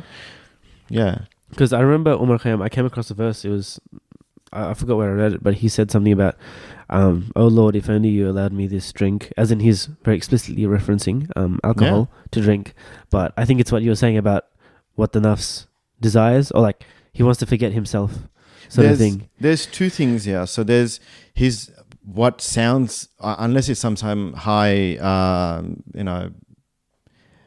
okay. The first thing is that within Sufism, there's an entire language which gives shape to the spiritual experience, right? Where wine is the spiritual intoxication. So they actually talk about drinking the cup, and there's all these references. Like in Rumi's poetry as well, right? Rumi's, so it's like he's misunderstood as a drunkard, romantic, romantic, but he's talking about Allah's love, and he's talking about the wine of intoxication of nearness to God, right? And so on. So there's a whole language going on with, what's his name? Omar Khayyam. He, Old Khayyam as he refers to himself, he is going almost further than that and saying, let my nafs be, let it say what it says, right? And I'm just leaving it out there. That's what it seems like, right? Because, the story is, they're very fatalistic, and so they're very, I don't want to embarrass myself and try to recall some of them, but anyone can go and see the Fitzgerald translation. It's out of copyright anyway, so you'll find it everywhere on the internet, right? Fitzgerald's translation is about 100 quatrains. It's quite intricate, even the translation, and it rhymes. So it's done well, but they've paraphrased the meanings. But, you find, like, for example, he says that, one of the things, when he said wine, he says that a jug of wine and a loaf of bread and thou underneath the bough, as in the branch, right? And paradise, well, I have paradise now. Like basically saying that this is good enough. Don't have paradise. But he's saying, as if the nafs is saying that, right? Like this is the deep, dark secrets or like wants of our really base, nafs al-ammara bis-su, if you like, as we have in our theology. And he's letting it out, and he keeps going with it, right? And it's like borderline kufr, or a lot of people read it, they think it's just kufr, right? But he's, that contrasts very sharply with his normal profession as a sheikh and astronomer. He wrote this stuff, I think, and this sort of exercise or this sort of thing doesn't go on in our times. We want to be efficient producers and workers and professionals and tullab and find solutions. Like there's the arts and poetry and these things are like, music and whatever we had in our culture is like, we've remodeled, so I think anyway, reconstituted our world, our Islamic being in a way which is, you don't like it. I keep finding that these characters, right? Hanbali poet, that's, Sadi, and you find Hafiz, which is another one, Persian, and there's other characters like Fariduddin Attar. He wrote about the bird parliament or conference of the birds, right? It's a massive analogy. So and you find all these themes. People are this is how they course through their humanness. Yeah, and I find relief in that. Like one sort of like way I've sort of understood this is how like so in my philosophy major I studied a philosopher named Heidegger. So he was talking about how like what Western modernity, like its impulse is to instrumentalize everything, to try find a solution for everything. It leaves off the capacity for reflection, as in everything has to be made useful. And I think that's obviously reflected in how we try grasp at like, how do we find the solution to all the problems in the world? But we don't really like have any time to ponder or think about anything. And he also mentions how poetry is essentially the what do you call it? The home of the human being, as in it's in poetry that we originate. As like language is the origination of humans, as in speech comes before thought. And what Western modernity does is it puts thought before speech. Like, oh, we think of things in our head, like Descartes and stuff, and that's how they lost God and all that. But what he tries to do is recenter the importance of language, and that's sort of like even the West sort of realized that like we've gone totally wrong, and like what we think is like true and like scientific is also really contrived, and it's like obviously we need like a return to poetry in that sense, and Islam's like been that ever since. Do you get what I mean? Like subhanallah, like a lot of people think it's what's the word again? It's cringy or like they're literally the problem. It's like you have no capacity for language anymore. Like what do you do with your tongue? Yeah, and like a lot of people are like, oh, if you do it, then do it in the original tongue. And they, please go and learn classical Arabic and classical like Farsi. if we could, do it, right? I mean, don't mean that in a facetious sense, but you can't afford to wait. Almost like it's the one language start exploring. And subhanallah, the Quran is a literary miracle, and we of all people, like, how are you going to appreciate classical Arabic with all its richness if you have no appreciation for English poetry, or you shy away, or you think that it's something foreign because English is not a Muslim language or something like that. It's just it's a silly notion. There's a lot of concepts that you have to take over. Like, how do you learn Arabic except through your English medium, right? Yeah. It's silly, like that logic. There's no jump. Like, I can't understand. It's difficult to picture how I would appreciate Arabic poetry if I didn't have an appreciation for English poetry or poetry. In general, yeah. When I say English, it's not like I know 20 languages, right? So, to answer your question before Tanzim, poetry is the solution. That's the solution to like the problems of identity. I wanted to kind of bring to attention because like you guys were talking about a very specific type of poetry, right? And what I've actually realized, going through the secular education of today's day and age, we come across, like, for example, we study history, right? So I probably talked about this example a lot of times in podcasts before, how you don't, obviously you're not going to be taught Islamic history through year 10 high school or whatever, right? It's kind of hidden. So the history you're exposed to is from the Western lens, and that's very biased, if that makes sense. So Islam is kind of left to the side. And not only that, another example is that, for example, I have a mate, he does dentistry at the moment. I remember I was at his house just chatting, Muslim obviously, and he said that in one of his courses in dentistry, they talked about how the history of dentistry, right? That was like literally one of his courses he had to, or one of his subjects he had to study. And in his slides and during the lecture, they gave a brief rundown of like, that Arab scholars brought the miswak. But that, if you actually reflect on it deeper, right, it's very misleading because the Quran literally states, we have to use the miswak as siwak, right? So it's kind of distorting history in the sense that it feels like they're trying to portray, just the Arab people came up with it and that's how, we have to keep ourselves clean or whatever got passed down, right? But it's not actually properly going to, what actually bring about. The attribution is not there. Like, it's not... exactly. Yeah. There's a sense of bias, right? And I think... Yeah, definitely. It's not merely a sense of bias. Like, they just gloss over it. Like, history in high school here, you sort of go from the Greeks and then... nothing happened for a long time. Magna Carta, then nothing happened for a long time. Yeah. Romans, like, right? Like, I didn't do history for my HSC, but I'm talking about... I didn't do it either, yeah. Yeah, but it's like, you just casually overlook the Ottoman Empire, subcontinent, Southeast Asia. Like in the compulsory syllabus. Yeah, like not just Muslim history. It's just, of course, more about Western history. Chinese history. Like the thing in the big dynasties like that, if to this world have, to this time, have a legacy or have left an impact, right?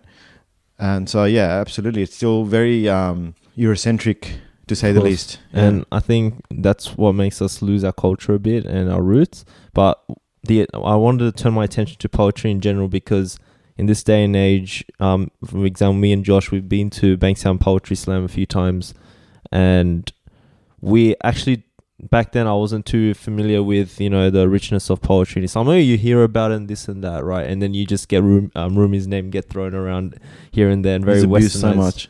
Yeah, westernized version of Rumi. But however, you're not exposed to Islamic poetry, right?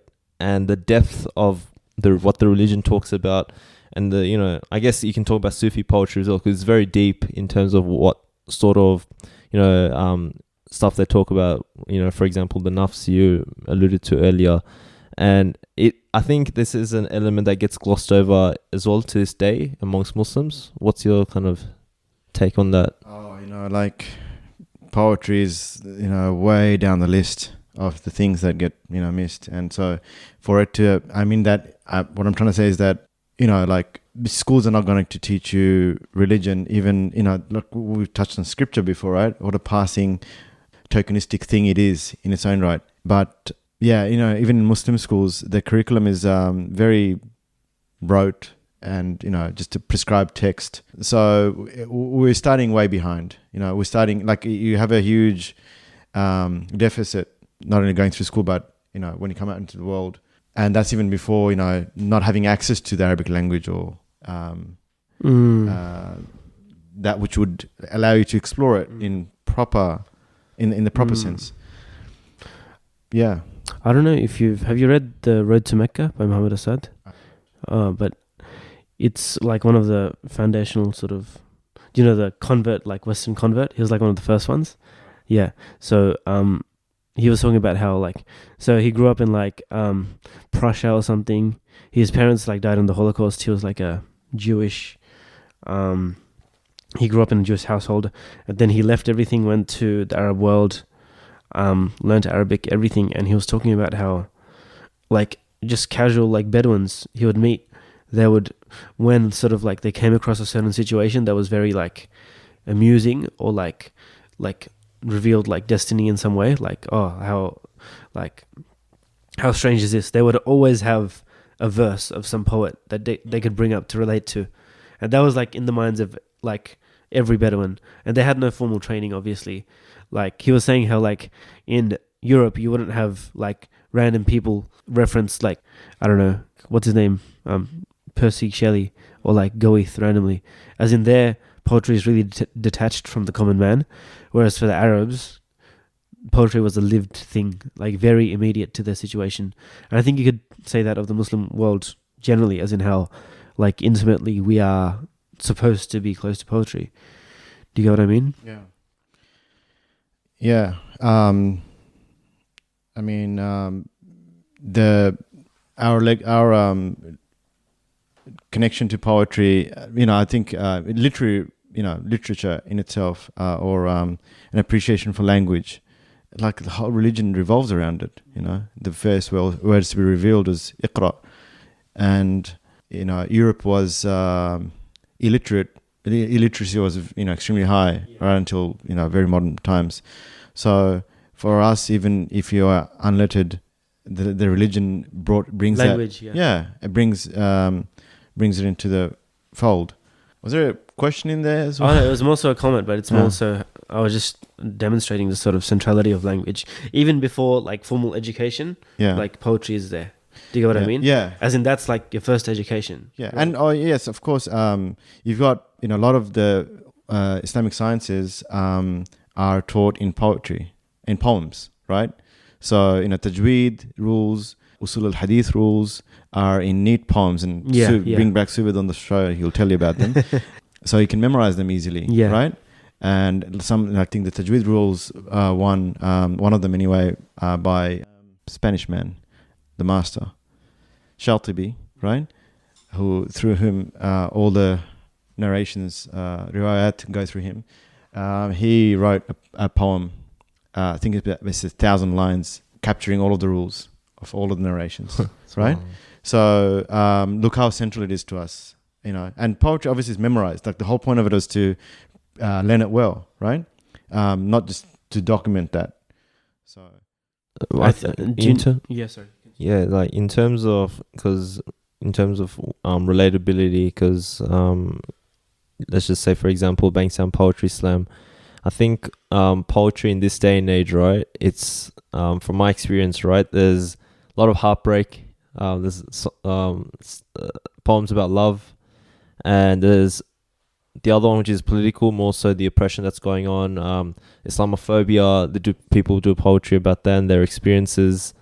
I feel like as much as obviously we should demonstrate or show our struggles in a creative sense, which is poetry is a good outlet, I still feel that the level of expression is sort of shallow, or maybe from the perspective of a Muslim talking about it. Like, yeah, it's like I don't want to say it. Like, what you're talking about is like love. Like who cares? Like, No, you know what I mean? It's And not, have you heard much of it? Like the I spoken have. word? Yeah. Yeah. It's not poetry per se. Yeah. It's like performance. Yeah, look, like you were being, not to point fingers at you, but we bash Bengalis or whatever, but they were colonized for 200 years, so please. But when you have privileged kids, middle class kids doing spoken word, and you're like, what on earth is this? Yeah. Got no meter, no structure to it, and it just. So for a second, let me be harsh, but then let me be nice, and I'll say that that's their way of navigating their Problems. this time, right? Yeah. And I think what undermined them and us, or like I'm talking like I'm different time, probably am from a different time. The what's not helped is what doesn't help them is the audio visual. Even before social media, like how many books were we reading, right? I think the 20th century destroyed much of people picking up the book, the radio, and then the television, cinemas, movies, right? And now, forget it, right? Social media, you have TLDRs for posts because, people can't be stuffed reading it. So this is the world you're thrust into. These people that are doing this, these kids that are doing, I shouldn't say kids, or is that rude? I don't know, that are doing these poetry slams. So they also have a deficit, so they come with what they do, and they talk about the things that they're struggling with. And not to be a shock jock or something for a second, but I know the worst things have been aired there, right?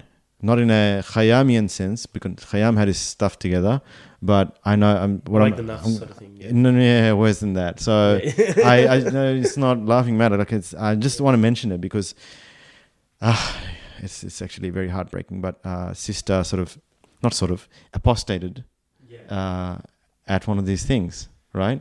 So it probably goes that's probably one extreme of what's coming out, right? Yeah. But you've got the range of things going on, and so it's no time to pick on them for not having meter and feet and knowing the stresses in the vowels in the syllables, right? Personally, I want to go there, learn these things well. Yeah. For the life of me, I can't get pick up stresses in poetry, but poetry is a little bit quote unquote structured in that sense. So I wouldn't be too harsh against these people, but again, they're like if our audiovisual is what it is, how advanced it is compared to antiquity, the opposite is true for our poetry compared to antiquity. Yeah. You're not going to find another Khayyam. You're not going to find another Sadi. And not me, by the way. But it's how because I've always had the idea of doing a very spiritual, Sufi oriented sort of poem, right? But it's really hard. You can talk about it in the English language, that's not an issue, but I'm talking about relatability. I feel like people won't get what you're talking about. Have you thought about that? Yes, and how would that's you do people's it? fault. No. Well, that's the thing, right? If you're doing TLDRs for plain English and you can't be stuffed reading it, that's just, you're distracted with things. And that's not to be harsh. It really is letting yourself be curious, right? So instead of being on Insta and instead of being appreciating the colors. Yeah, instead of being occupied by pretty much all the bull you see on audiovisual. Because even me, I'm meant to be an art student, read a lot. Even now, if you're out of it for a few weeks, it's really hard to read again. It's a consistent effort. I get bored reading long Facebook posts. It's just a mind, a human being thing. You you just can't be bothered exerting the effort. Consume something quick. You kind of gotta, thing.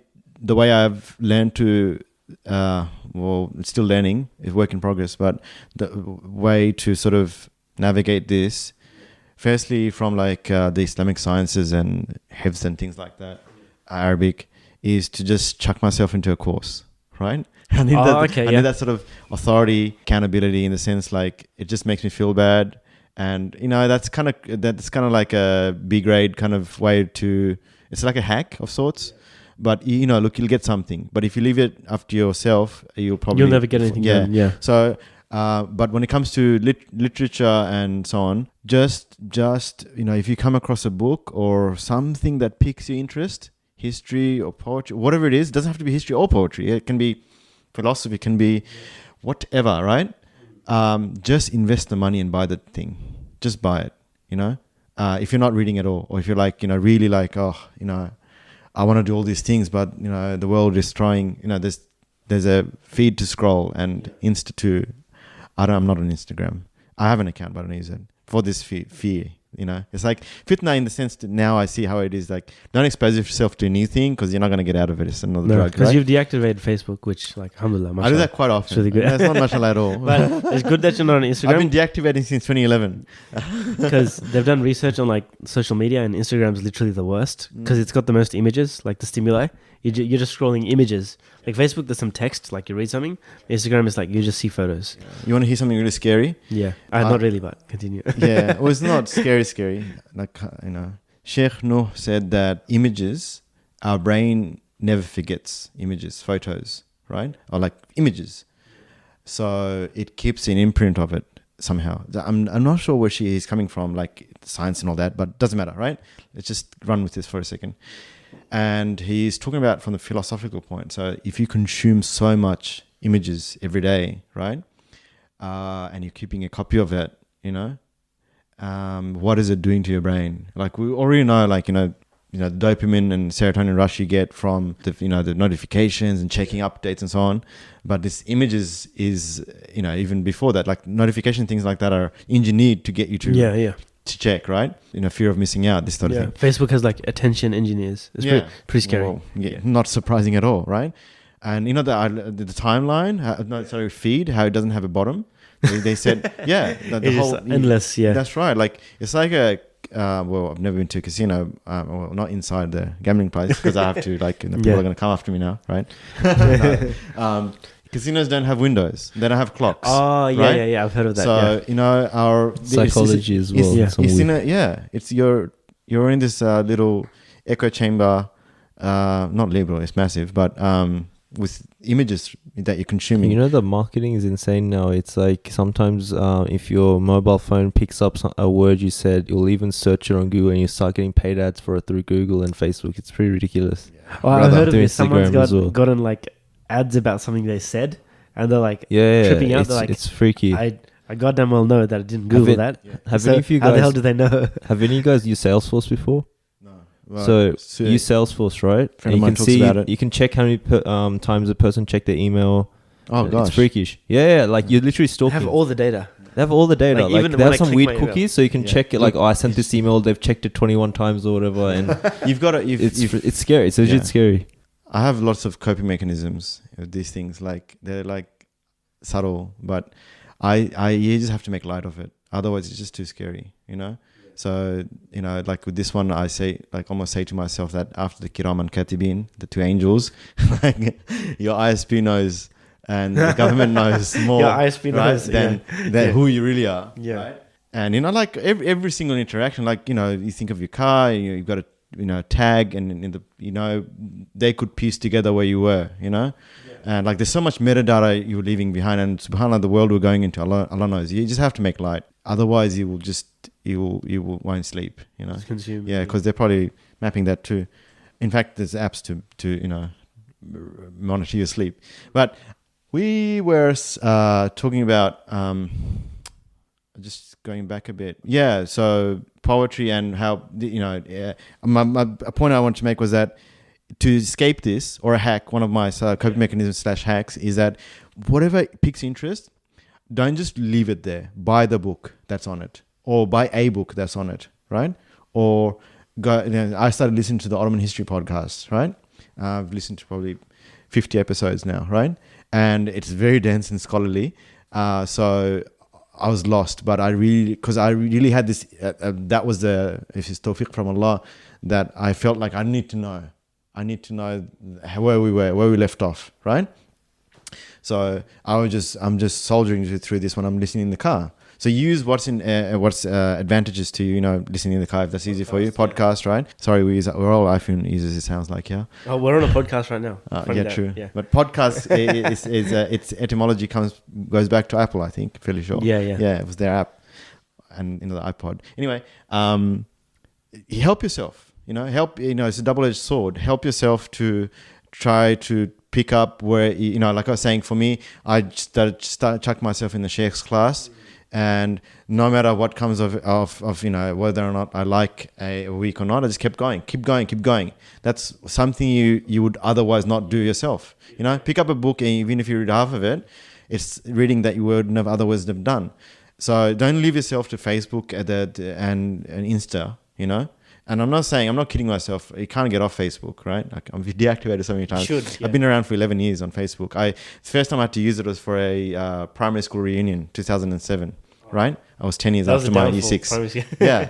And so I was one of the earliest, I would say, But, then it's evolved into what it has. But help yourself, use subhanAllah, you have so much in front of you, and I'm talking like an uncle, I probably am, but we should say we, right? Yeah. We should use what is in front of us, the resources, right? To help us. This sounds so cliche, but you can almost, like, throughout the day you can sense it. Like, I really like that article, right? Yeah. So go and buy a book. I don't know, look to half of it. There's a lot of people have these, like, ridiculous, I think they're ridiculous. They're ridiculous ideas like, oh, some kafir wrote this book, or something silly like that, or like how, like very dismissive, like, oh, what's that? But why did it pique your interest then, right?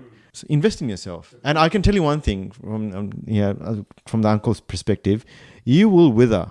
Your drive and your motivation and your whatever you make of your world now, these things will wither if you don't keep investing in yourself. I'm talking from personal experience, clearly. So just like, right? Whatever curiosity you have, just make sure to actually investigate it. Yeah. Otherwise, you're just lost in like the feed. Even if it doesn't seem super useful. Like right now, I can't make sense of what I'm going to do with Ottoman History Podcast, right? Like, I don't know what's going to come off it. Like, what's the thumb out? Like, what's the end goal here?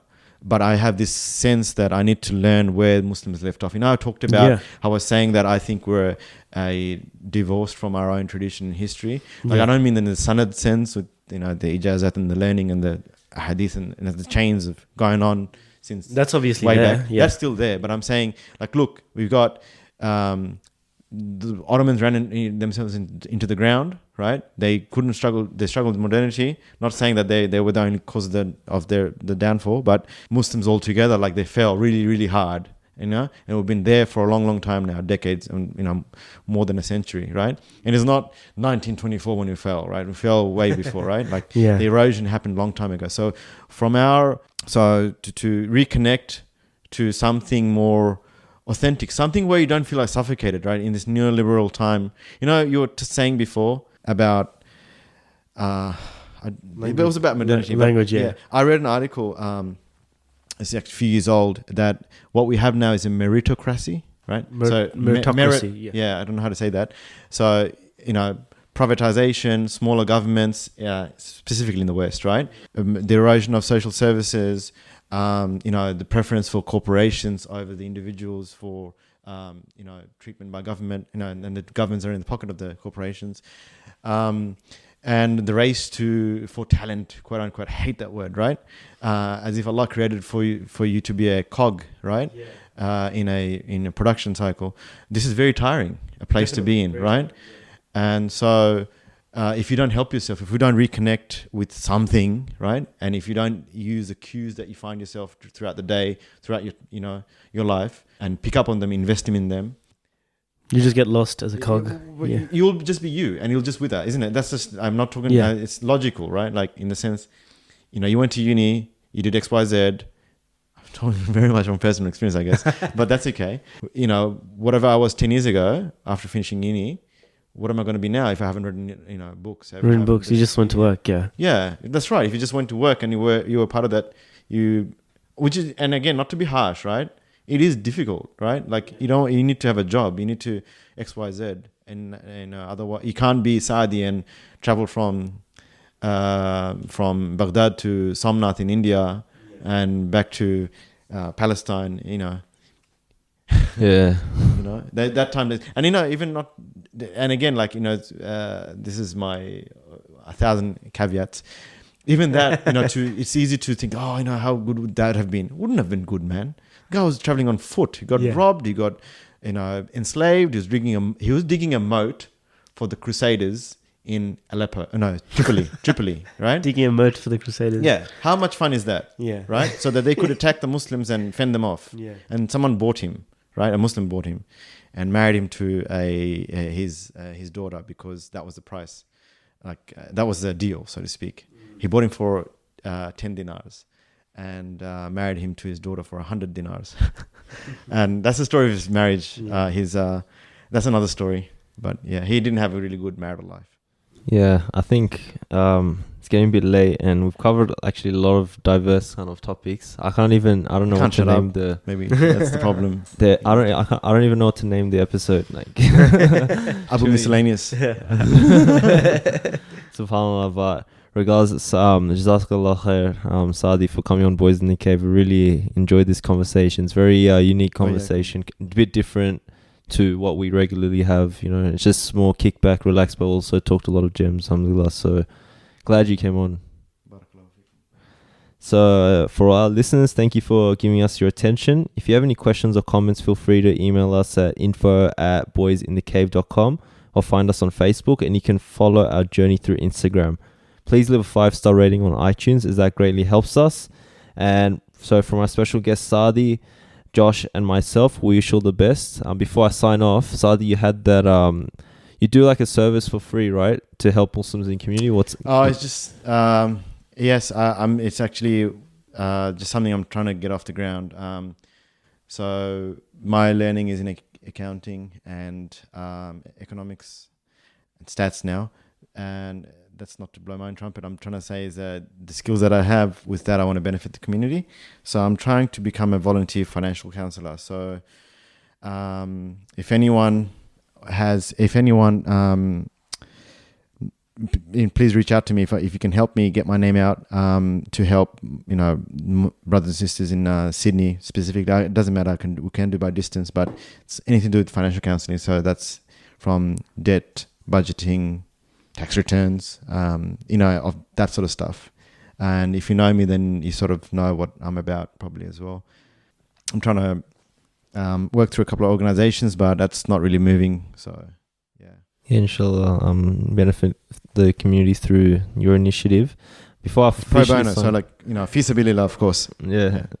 Before I officially sign off, I actually forgot to ask you this question, but I'll do one. You probably heard this question, you know, if you had the option to sit with 3 people, I'll do it one person. So if you had option to sit with one person in the cave, just one for now, because time's up. Sorry about that, but excluding Sahaba and the Prophets.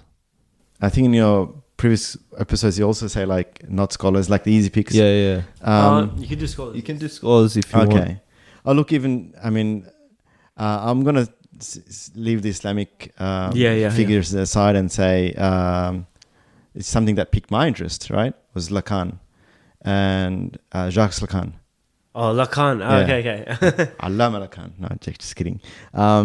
Because he is, I found his reading of the human, psychoanalysis, his post-Freudian, his after the Freud Freud's take on things. And his division of the human into the symbolic, the imaginary, and all of that. That's really, really cool. You know, the ego, the super ego. Just to clarify, like Sadi's talking about a very high level like philosopher, psychoanalyst, which like even in like a philosophy degree, like you don't even touch on. Like, is that high level?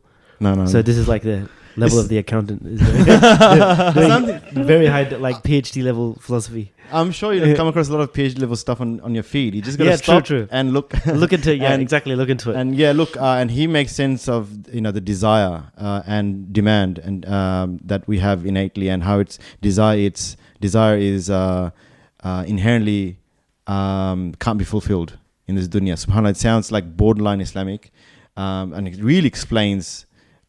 I mean, it's a good. It's not. So it breaks down in a philosophical way, like the drives of a human being. I find it very useful way of looking at ourselves, right? Yeah, and making sense of us in our times. And he's from 50s, 60s, so it's very recent. Sort of. And it comes to very Islamic conclusions about like desire. Yeah, and it's not about Islamic. I'll always look for to Islamize it. That's not the point. Like. I just find make sense of me, in this time. Definitely. And he does a good job. And I dared to pick up one of his seminars as a book, and then I bought it, and I can't read it. It's so inaccessible. You can't read this stuff. You have to it's a primary text. Yeah. So but I started reading other articles. You have to read the summaries. If you read the summaries, the more summarized, filtered down articles, you get an idea of what they're talking about. Yeah, and even they scholars say that they have debates about what on earth. What does he actually say? Yeah. Because he is intentionally doing that. They say intentionally being vague because he's trying to demonstrate about language and how it's alienating. In the symbolic. Have you read Islam and the Destiny of Man? No, sorry. Okay, so I forgot the Guy Eaton. Yeah, Guy Eaton. So at the beginning, he mentions that he's talking about the philosophers, and you mentioned Kant in general, right? His experiences is that obviously philosophy is just all intellectual, and we know Islam, it fulfills the intellectual and spiritual as well realm. But do you feel like high level philosophers like him actually had a taste of the spiritual as well, even though he's dabbling with intellectual? I haven't read Lacan's stuff, but there's that argument that with Islam you get the fulfillment properly, and you get to practice your deen on the exterior sense, whereas philosophers, they don't do it like that. It's just more intellectual, right? But this guy's talking about desires, so isn't that I'm thinking more. It's more like the human being. It's like you're saying, as in all the drives within us. And I was mentioning Heidegger and some of the later 20th century philosophers, as in they try and make sense of the spiritual self as well, if you want to label it like that. Do you know what I mean? Yeah. I would say, look, in our tradition, philosophy is not like a detached kind of thing over there in the corner, right? And in the Islamic tradition. So, but here, obviously, we're talking about a postmodern philosophy. I just see it as an usual way of making sense of this time, because obviously you're not going to be able to go back to Imam al-Ghazali and neatly make sense of neoliberalism, right? You may. There's great wisdoms. No, that's not. I mean, you have to be very skilled. But this guy's talking about our time. Yeah, Lacan is, he's making sense of the human subject as in the postmodern, right? As in us. Yeah, and I actually what I want to say, Tanzim, is that I don't like this idea that philosophy is somehow somewhere else. The Prophet ﷺ or Ali Adalanu, I can't remember, said that wisdom is the lost animal of the believer. He not lost animal or lost right of the believer, and he should take it from wherever it's found. Good stuff. So that's why in our tradition we took from the Greek philosophy what accorded, and that's what Imam al-Ghazali's entire exercise, or big part of his exercise, was to sort that out. Because Muslims are confused between philosophy in that Farabi sense, where they were denying things like resurrection, and to those people that were rejecting logic and saying we don't need logic. It's dude, right? So Yeah, Like, we still have to bring it all together. It's yeah, not like, this is like a neat. There's clearly a median or a line of best fit or whatever however you want to put it. it's very Yeah. economic terms. Yeah. So see, It's like, the I can accountant- explain this. The accountant's coming through. It's like line of best fit. Well, not That was this- a bell this is curve. a postmodern subject coming through. Sorry. Yeah. But yeah, I think I'll sign it off the second time then. Okay. But alhamdulillah, yeah, like really enjoyed this episode. Inshallah, most people benefit. And your Facebook's currently deactivated, so I hope you reactivate, promote this episode, and then deactivate it again. But alhamdulillah, yeah. So for our listeners, thank you for giving us your attention. You can email us through info@boysinthecave.com. Really support our Patreon. It really benefits us and keeps our show going, and we can have more interesting conversations, inshallah. So from our special guests, Josh, Sadi, and myself, we wish you all the best. This is Tanzim signing off. Assalamu alaikum.